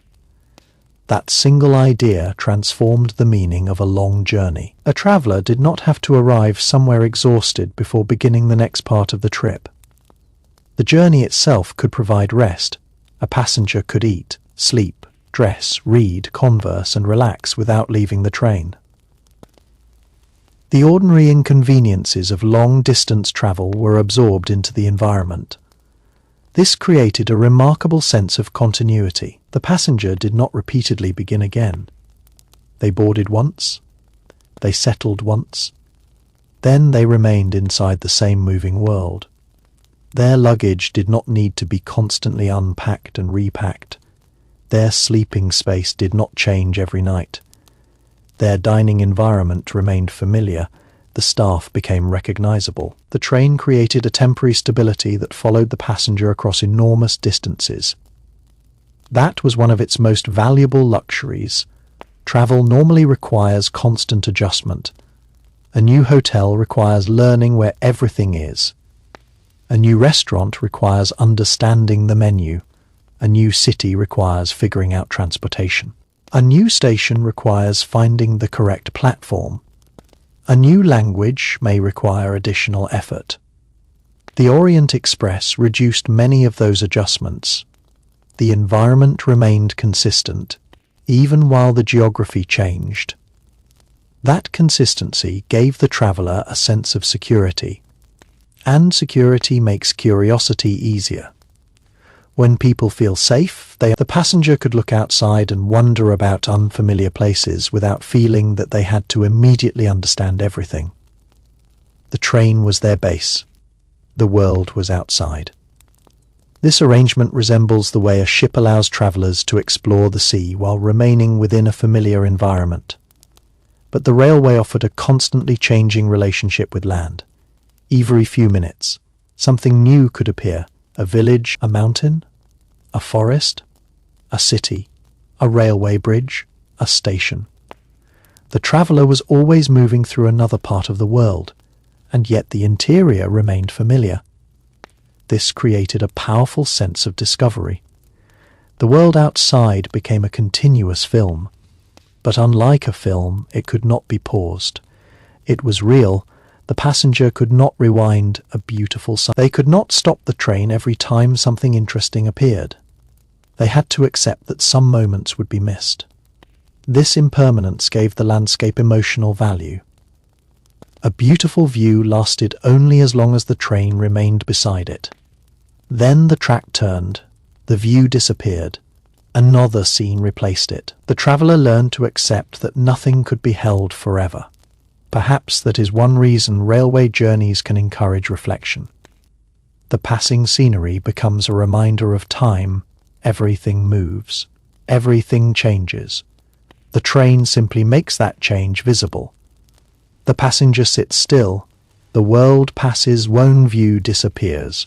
Another appears. Eventually, the journey itself disappears into memory. This movement creates a rhythm that can become almost hypnotic. The wheels repeat their pattern. The carriage sways. The scenery changes. The hours pass. The passenger gradually becomes less aware of the passage of time. They might read for an hour without realizing it. They might watch the landscape until the light changes. They might talk through an entire afternoon. They might sleep through several stations. The journey absorbs time without demanding constant attention. This is very different from modern travel, where passengers often try to fill every minute. A screen provides entertainment, a notification demands a response, a map displays progress, a clock reminds the traveller of arrival. The historical luxury train could offer something quieter. It allowed empty time to remain empty. And empty time can be surprisingly valuable. It gives the mind space to wander, space to remember, space to imagine, space to think about things that normally get pushed aside by daily responsibilities. The passenger could look through the window and allow. There was no requirement to reach a conclusion, no need to be productive, no pressure to make use of every minute. The journey itself justified the time. You were travelling, that was enough. This may be one reason luxury travel has always been associated with leisure. Leisure is not simply the absence of work. It is the freedom to spend time without needing to justify every. The Orient Express created a physical environment for that freedom. The passenger could spend an afternoon doing something that had no practical purpose. Watching clouds, reading slowly, talking about nothing important, looking at passing landscapes, sitting quietly. Those moments might seem insignificant, but years later, they could become some of the strongest memories. Memory often preserves atmosphere rather than information. A person may forget the exact route. They may forget the precise time of a meal. They may forget the name of a station. But they remember how the evening felt. They remember the glow of the lamps. They remember the sound of the wheels. They remember the darkness outside. They remember the sense of being somewhere far from home. That emotional memory is part of the luxury. The train created conditions in which emotion could attach itself to ordinary experiences. A meal was no longer simply a meal. It was dinner aboard the Orient Express. A cup of tea was no longer simply tea. It was tea beside a moving landscape. Sleep was no longer simply sleep. It was sleep while travelling through the night. The setting transformed the activity. This is the power of context. The same cup of tea consumed in an ordinary kitchen might be forgotten immediately. The same cup consumed while watching unfamiliar countryside from a historic luxury train could become unforgettable. The object did not change. The context did. Luxury often works through context. It makes ordinary things feel significant by placing them within an extraordinary environment. The Orient Express did this constantly. The dining car created a special context for food. The compartment created a special context for sleep. The window created a special context for observation. The corridor created a special context for movement. Every ordinary activity became part of the larger journey. That is why the train could feel luxurious, even when the passenger was doing something extremely simple. A person reading quietly in a private compartment could be experiencing as much luxury as someone sitting through an elaborate meal. The luxury was not necessarily in what they were doing. It was in the freedom with which they could do it. No urgency, no interruptions, no complicated logistics, just time. And perhaps the greatest symbol of that freedom was the compartment door. A passenger could close it. That simple action created a private world. The sounds of the corridor became distant. The social expectations disappeared. The passenger could remove themselves from the larger environment. This physical boundary provided psychological relief. The ability to disappear is an underrated luxury. In ordinary public life, people are constantly visible. They interact. They respond. They communicate. They are observed. Inside a private compartment, none of that was necessary. A passenger could be completely alone while still travelling across a continent. That was a remarkable combination. The world continued moving outside. The passenger could withdraw from it, and if solitude became tiring, the passenger could open the door again. This ability to move between solitude and society made the train unusually flexible. It could feel intimate one moment. The passenger could decide which world they wanted. This was especially valuable during a long journey. Constant socializing becomes tiring. Constant solitude can become lonely. The train offered a middle ground. It allowed people to choose their level of interaction. That choice was part of the luxury. The dining car represented the opposite of the private compartment. Visible, shared. People came together. Conversations began. Food was served. The landscape passed outside. The dining room created a temporary society. The passenger could enter that society whenever they wanted. The transition itself could be enjoyable. Leaving the compartment meant leaving privacy. Walking down the corridor meant the dining car meant interaction. Then, after dinner, the passenger could return, the door could close, silence could return. The contrast made both experiences stronger. A meal feels more social when you have just spent time alone. Solitude feels more peaceful after social interaction. The train naturally created this balance.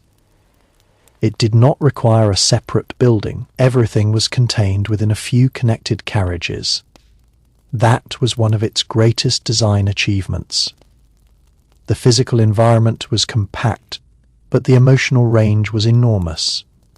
There was room for excitement, for conversation, for solitude, for rest, for curiosity. By the time a passenger had spent several days aboard the Orient Express, the train could begin to create an unusual illusion. The feeling that the outside world existed mainly as scenery. The traveller still knew that cities, villages, borders and railway stations were real places filled with real lives. But from inside the carriage they appeared almost like moving pictures. The passenger remained within the same carefully controlled environment, while everything beyond the window changed. That contrast was one of the secrets of the train's enduring fascination. Inside, there was continuity. Outside, there was transformation.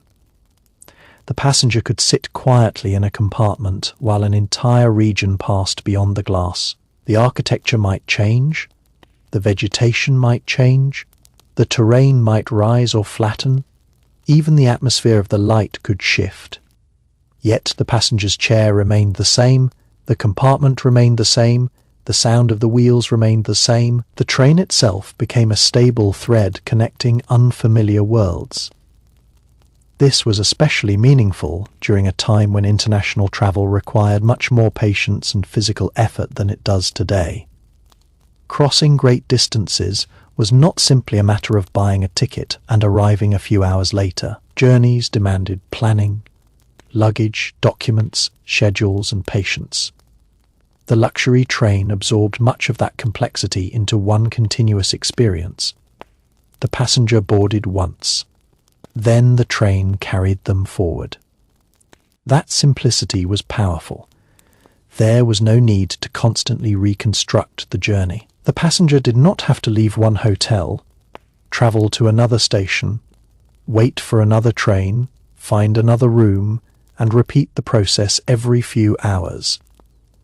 Their temporary home moved with them. That was an extraordinary convenience. The train could become a travelling residence. And because the residence was moving, every morning offered a different view. This created a sense of discovery without the exhaustion of constant relocation. The traveller could explore the world while remaining physically settled. It was almost as if the world changed around them. That feeling could become especially strong during breakfast. Imagine sitting at a table while the train moves through the early morning countryside. The meal is familiar, the table is familiar, but outside the window everything is changing. A small village disappears. Fields stretch toward the horizon. A bridge approaches. The train crosses it.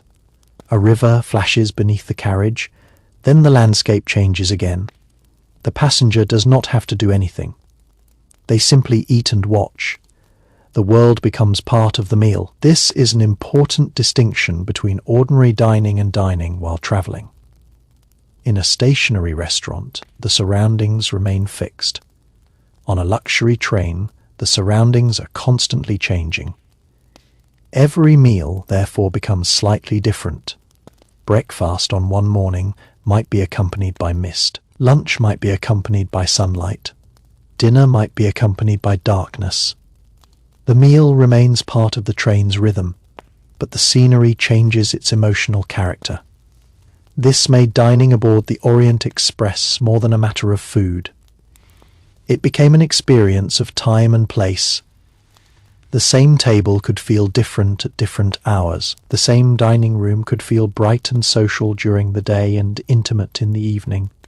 The lighting changed. The passengers changed. The conversations changed. The landscape changed. The dining car became almost a stage whose scenery was constantly moving. That movement gave the room a special atmosphere, and the staff had to operate within it. Serving a meal on a moving train required more than simply carrying plates from a kitchen to a table. Movement had to be anticipated. The train could sway, curves could change the balance. Sudden movement could make ordinary tasks more difficult. The staff had to develop an instinct for the train. They learnt its rhythm.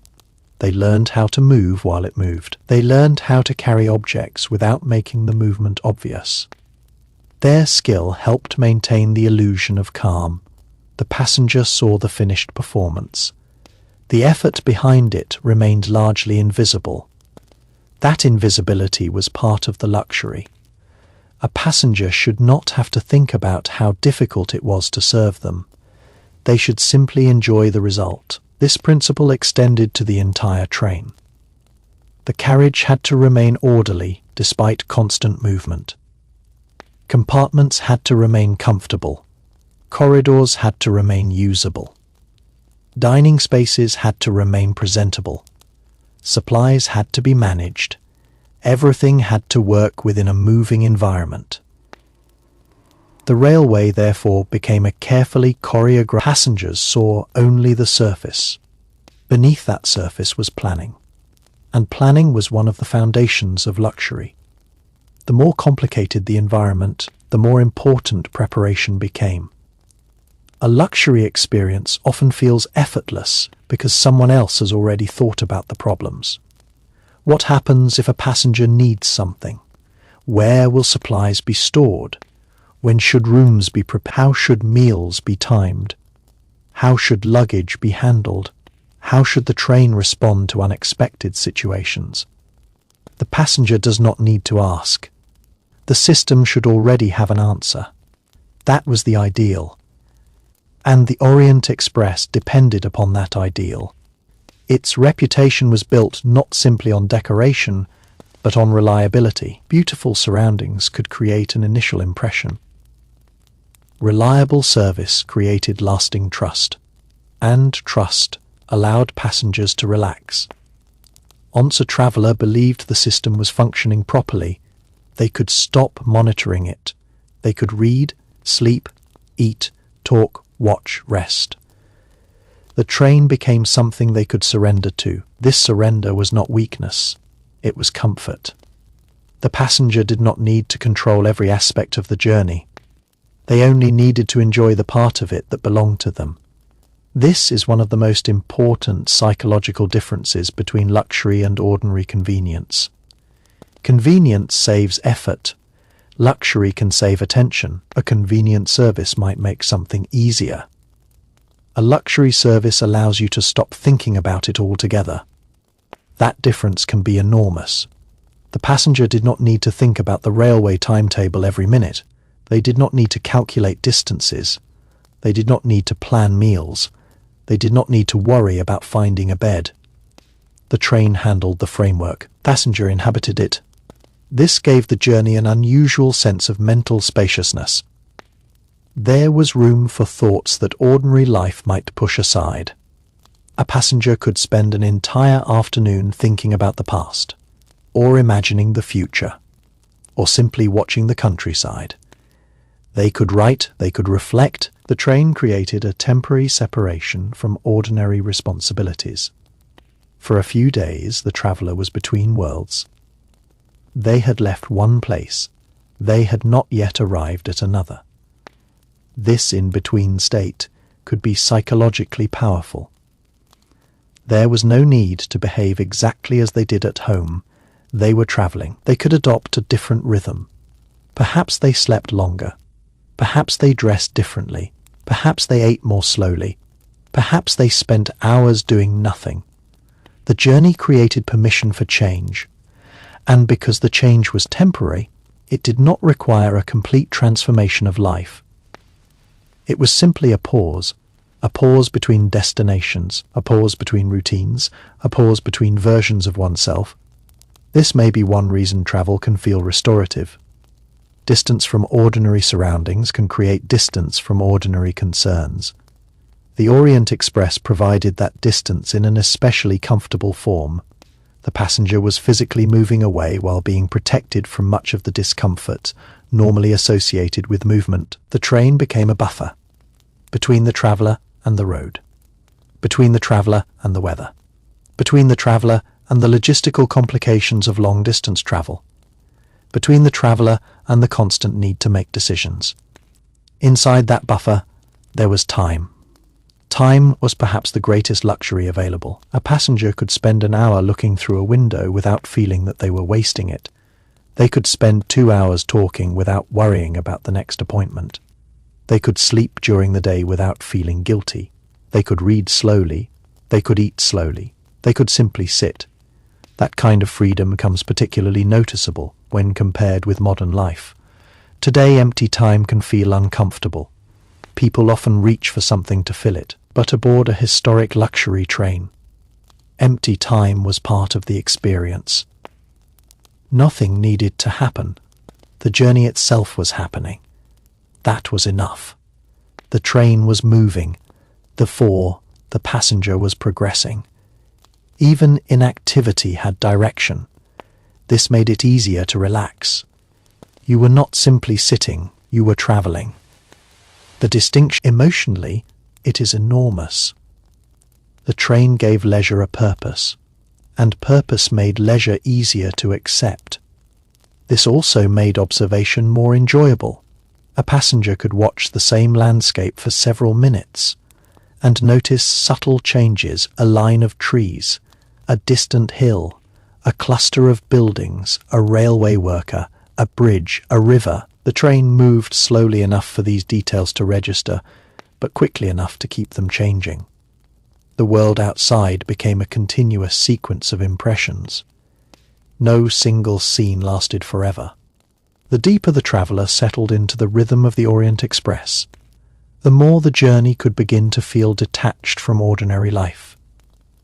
There was a strange comfort in knowing that the same carriage would carry you through changing landscapes, while your own routine remained almost untouched. The world outside could become increasingly unfamiliar, yet the small world inside the compartment remained recognizable.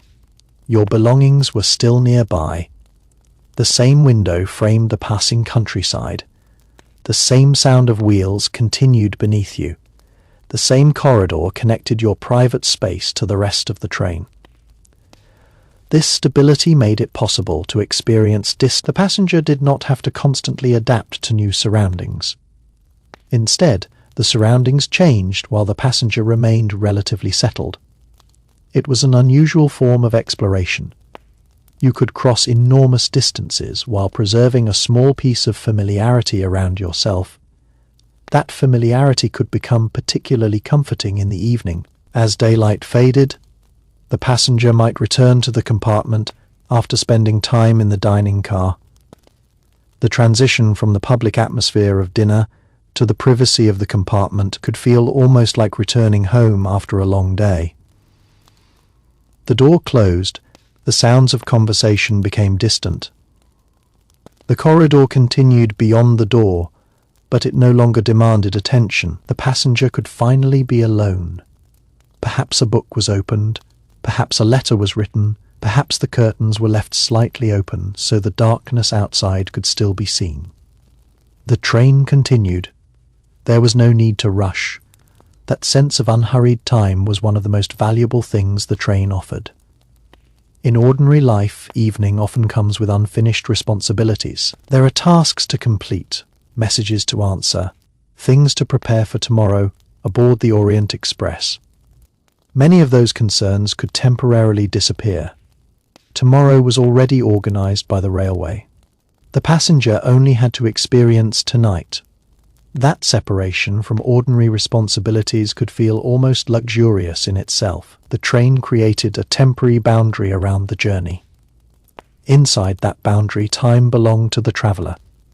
The hours could be spent however they wished. Some passengers might have preferred conversation. Others might have preferred silence. Some might have wanted to read late into the night. Others might have gone to sleep early. The train did not need to impose a single rhythm on everyone. It provided the structure and allowed individual freedom within it. This is an important distinction. A good luxury environment does not eliminate structure. It hides the structure. The passenger knows when meals are available and when the train is expected to arrive, but they do not have to manage the machinery behind those arrangements. They simply live inside the schedule. And structure can be surprisingly comforting during travel. Without it, long journeys can become confusing. With too much of it, they can feel restrictive. The Orient Express occupied the space between the two. The railway controlled the major movements. The passenger controlled the personal moments. That balance made the journey feel both organized and free. There was also a subtle pleasure in knowing that the train had a destination even when the passenger could not see it. At night, the darkness outside removed visual evidence of progress. The passenger could not see the next town. They could not see the railway line. They could not see the countryside. They could only hear the movement. Yet the train continued. That required trust. Passenger trusted that the railway knew where it was going. They trusted the crew. They trusted the machinery. They trusted the route. That trust allowed them to sleep. In this way, the nighttime journey represented the deepest form of surrender to the experience. During the day, the passenger could observe. At night, observation disappeared. All that remained was sound and sensation, the gentle movement, the repeated rhythm, the occasional change in speed, the distant sound of a whistle, the brief interruption of a station, then movement again. The train became almost like a lullaby. It carried the passenger forward while they were unconscious, and morning transformed the experience once more. The curtains opened, light entered. The outside world returned. The passenger discovered that the train had continued moving throughout the night. That moment could create a powerful sense of distance. The place where the passenger had fallen asleep was now behind them. A new landscape was waiting. This was one of the great pleasures of sleeping aboard a moving train. The journey happened even while the traveller rested. The passenger did not have to sacrifice sleep to make progress. The train performed both functions simultaneously. It carried and sheltered. It moved and protected. It transported and accommodated. That combination was at the heart of the Orient Express experience, and because the train provided sleeping space, dining space, social space, and private space, the passenger could remain within one environment for days without feeling that they were simply sitting in a vehicle. The train became a temporary residence. The word residence is important because it suggests belonging. After enough time aboard, the passenger knew where they were. They knew the corridor. They knew the dining room. They knew their compartment. They knew the rhythm. They knew the staff. The train became familiar, and familiarity can transform even a small space. A room does not need to be enormous to feel like home. It needs to feel predictable. The passenger knows where their belongings are. They know where to sit. They know where to sleep. They know how the door works. They know what sounds to expect. They know that morning will arrive. That knowledge reduces mental effort. The traveller can relax. This is why the luxury of the Orient Express cannot be understood only by looking at its furniture. The furniture mattered. The materials mattered. The decoration mattered. But the emotional experience came from the relationship between those physical details and the larger system. A beautiful chair is simply a chair. A beautiful chair beside a moving window, inside a quiet carriage, while the landscape changes outside, becomes something else. It becomes a place from which to context transforms objects. The same principle applied to food. A carefully prepared meal is enjoyable anywhere, but a meal served while travelling through unfamiliar countryside has another dimension. The passenger is not simply eating. They are eating while crossing a continent. That awareness changes the experience. The train becomes part of the meal. The scenery becomes part of the meal. The movement becomes part of the meal. Even the sound of the wheels becomes part of the atmosphere. This is why dining aboard a luxury train could become such a powerful memory. The food was only one element. The environment completed the experience. The same was true of sleep. A comfortable bed is valuable, but sleeping aboard a moving train is different from sleeping in a stationary hotel. The sound of movement continues. The room sways slightly. The destination remains ahead. The passenger knows that while they sleep, the train is travelling. That knowledge changes the emotional character of the night. It makes sleep feel like part of an adventure. The traveller is resting, but the journey is not resting. The train continues. This is perhaps one of the most elegant forms of efficiency. The passenger gains rest without losing travel time. The journey gains distance while the passenger gains sleep. Nothing is wasted. And yet the experience never feels rushed. That is the paradox. The train moves efficiently enough to cross great distances, but the passenger is encouraged to slow down emotionally. The railway moves, the traveller rests, the world changes, the interior remains calm. This balance is what gave the journey its distinctive character. The Orient Express was not simply fast or slow, it was deliberate. The journey had a rhythm. The passenger was invited to follow that rhythm rather than fight it. This was particularly noticeable at stations. A station interrupted the continuous movement. The train slowed. Passengers might hear activity outside.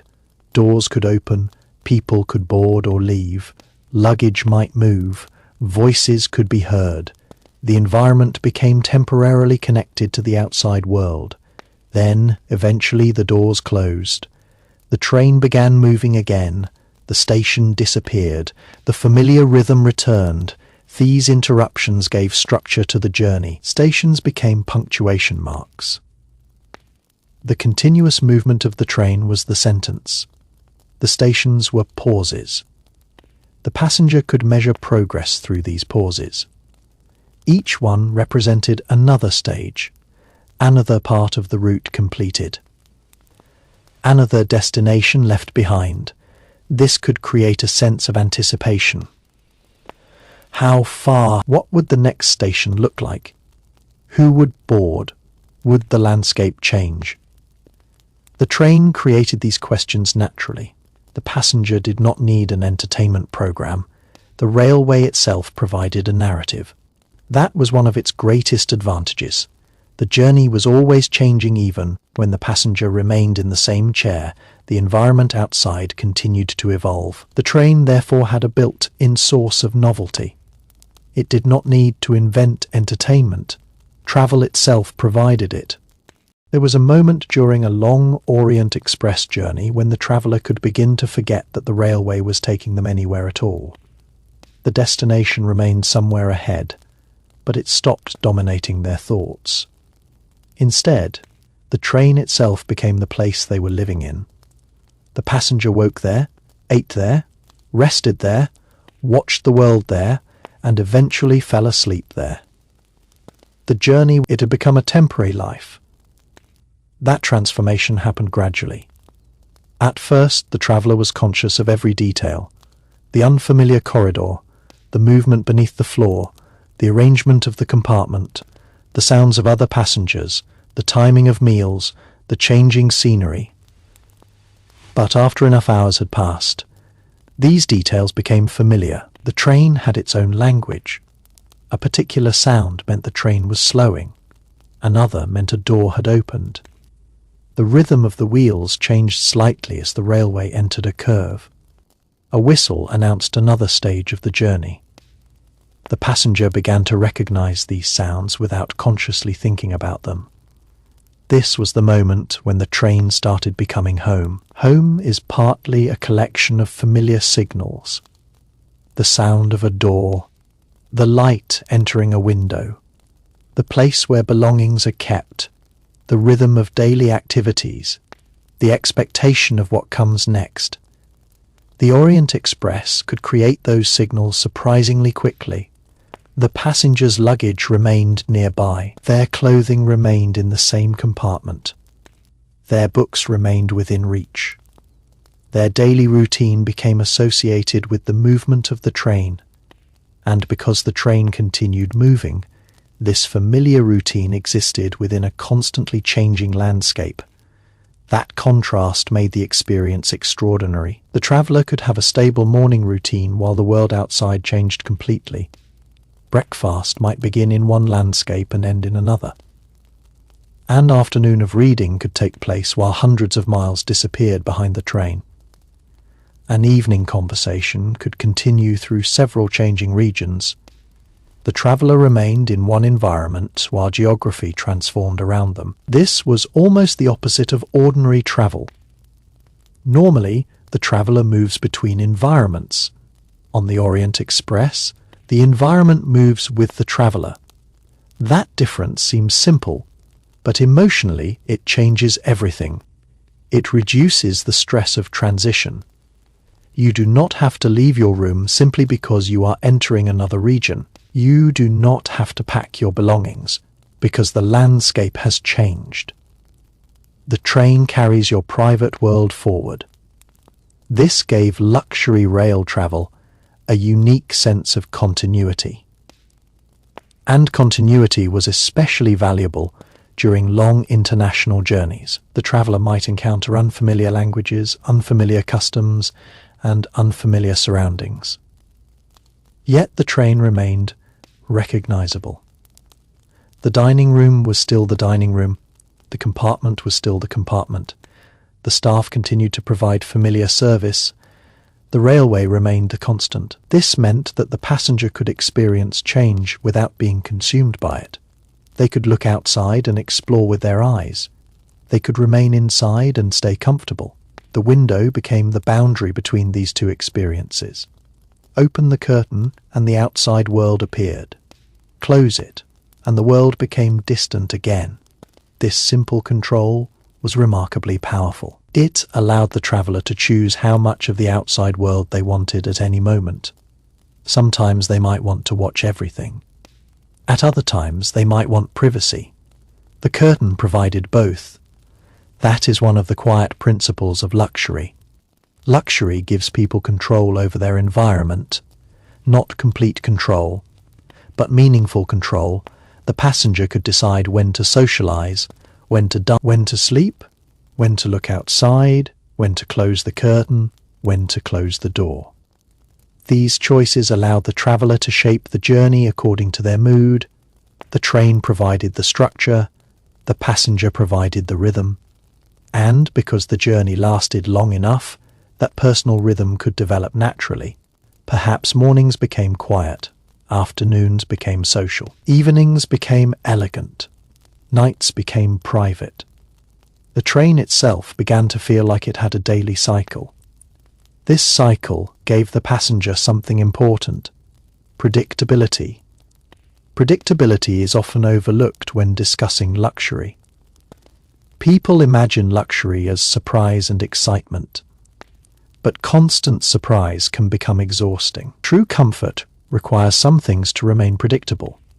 The passenger should know where they will sleep. They should know that food will be available. They should know that the staff can assist them. They should know that their belongings are safe. They should know that the train will continue.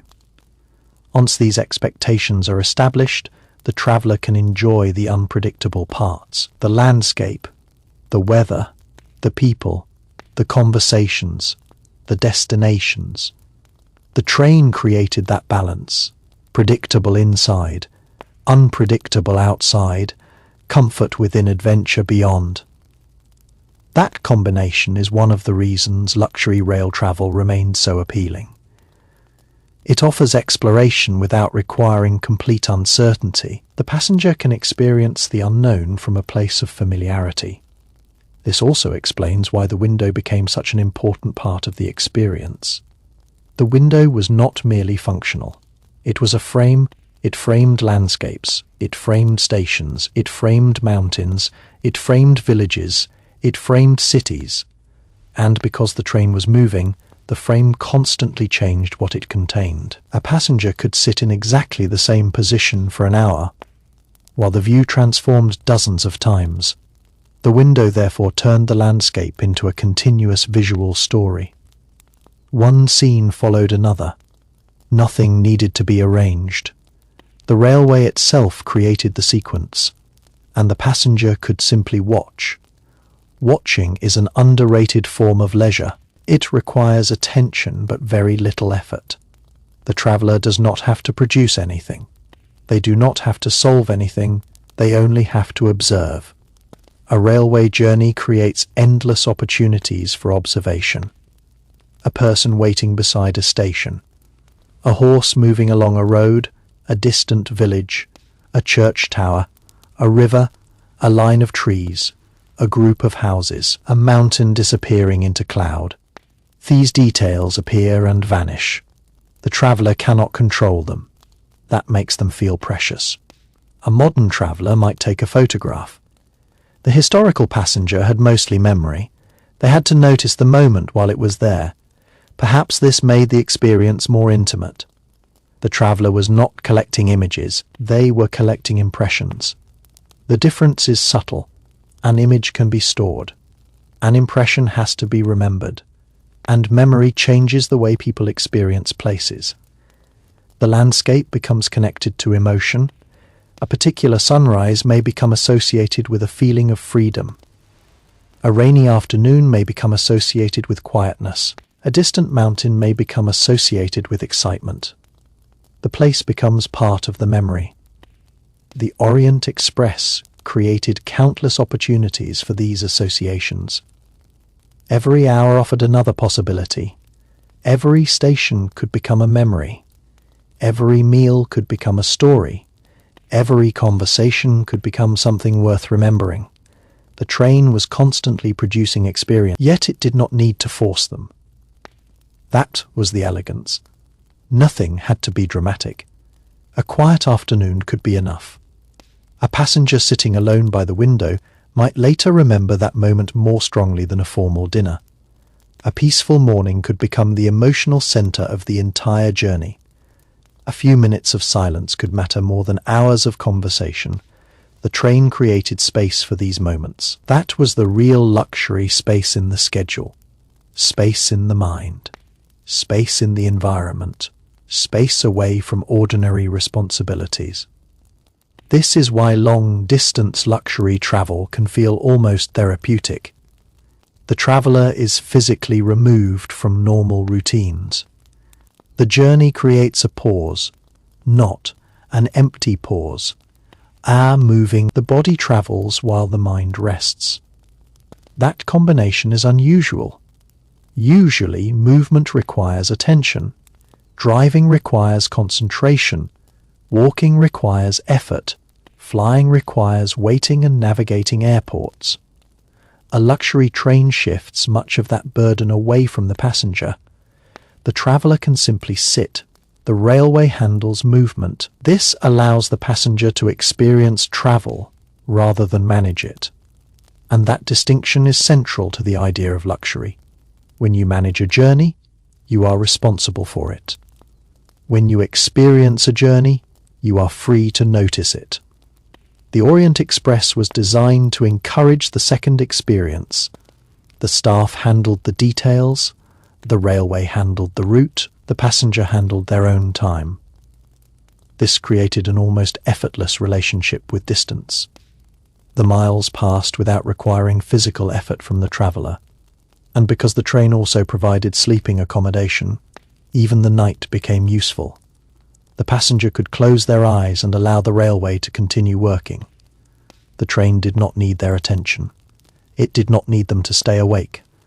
It simply carried. Someone else is keeping the journey moving. You can rest. At night, this feeling could become even stronger. The outside world disappeared. The window reflected the interior. The landscape became darkness. The carriage became quieter.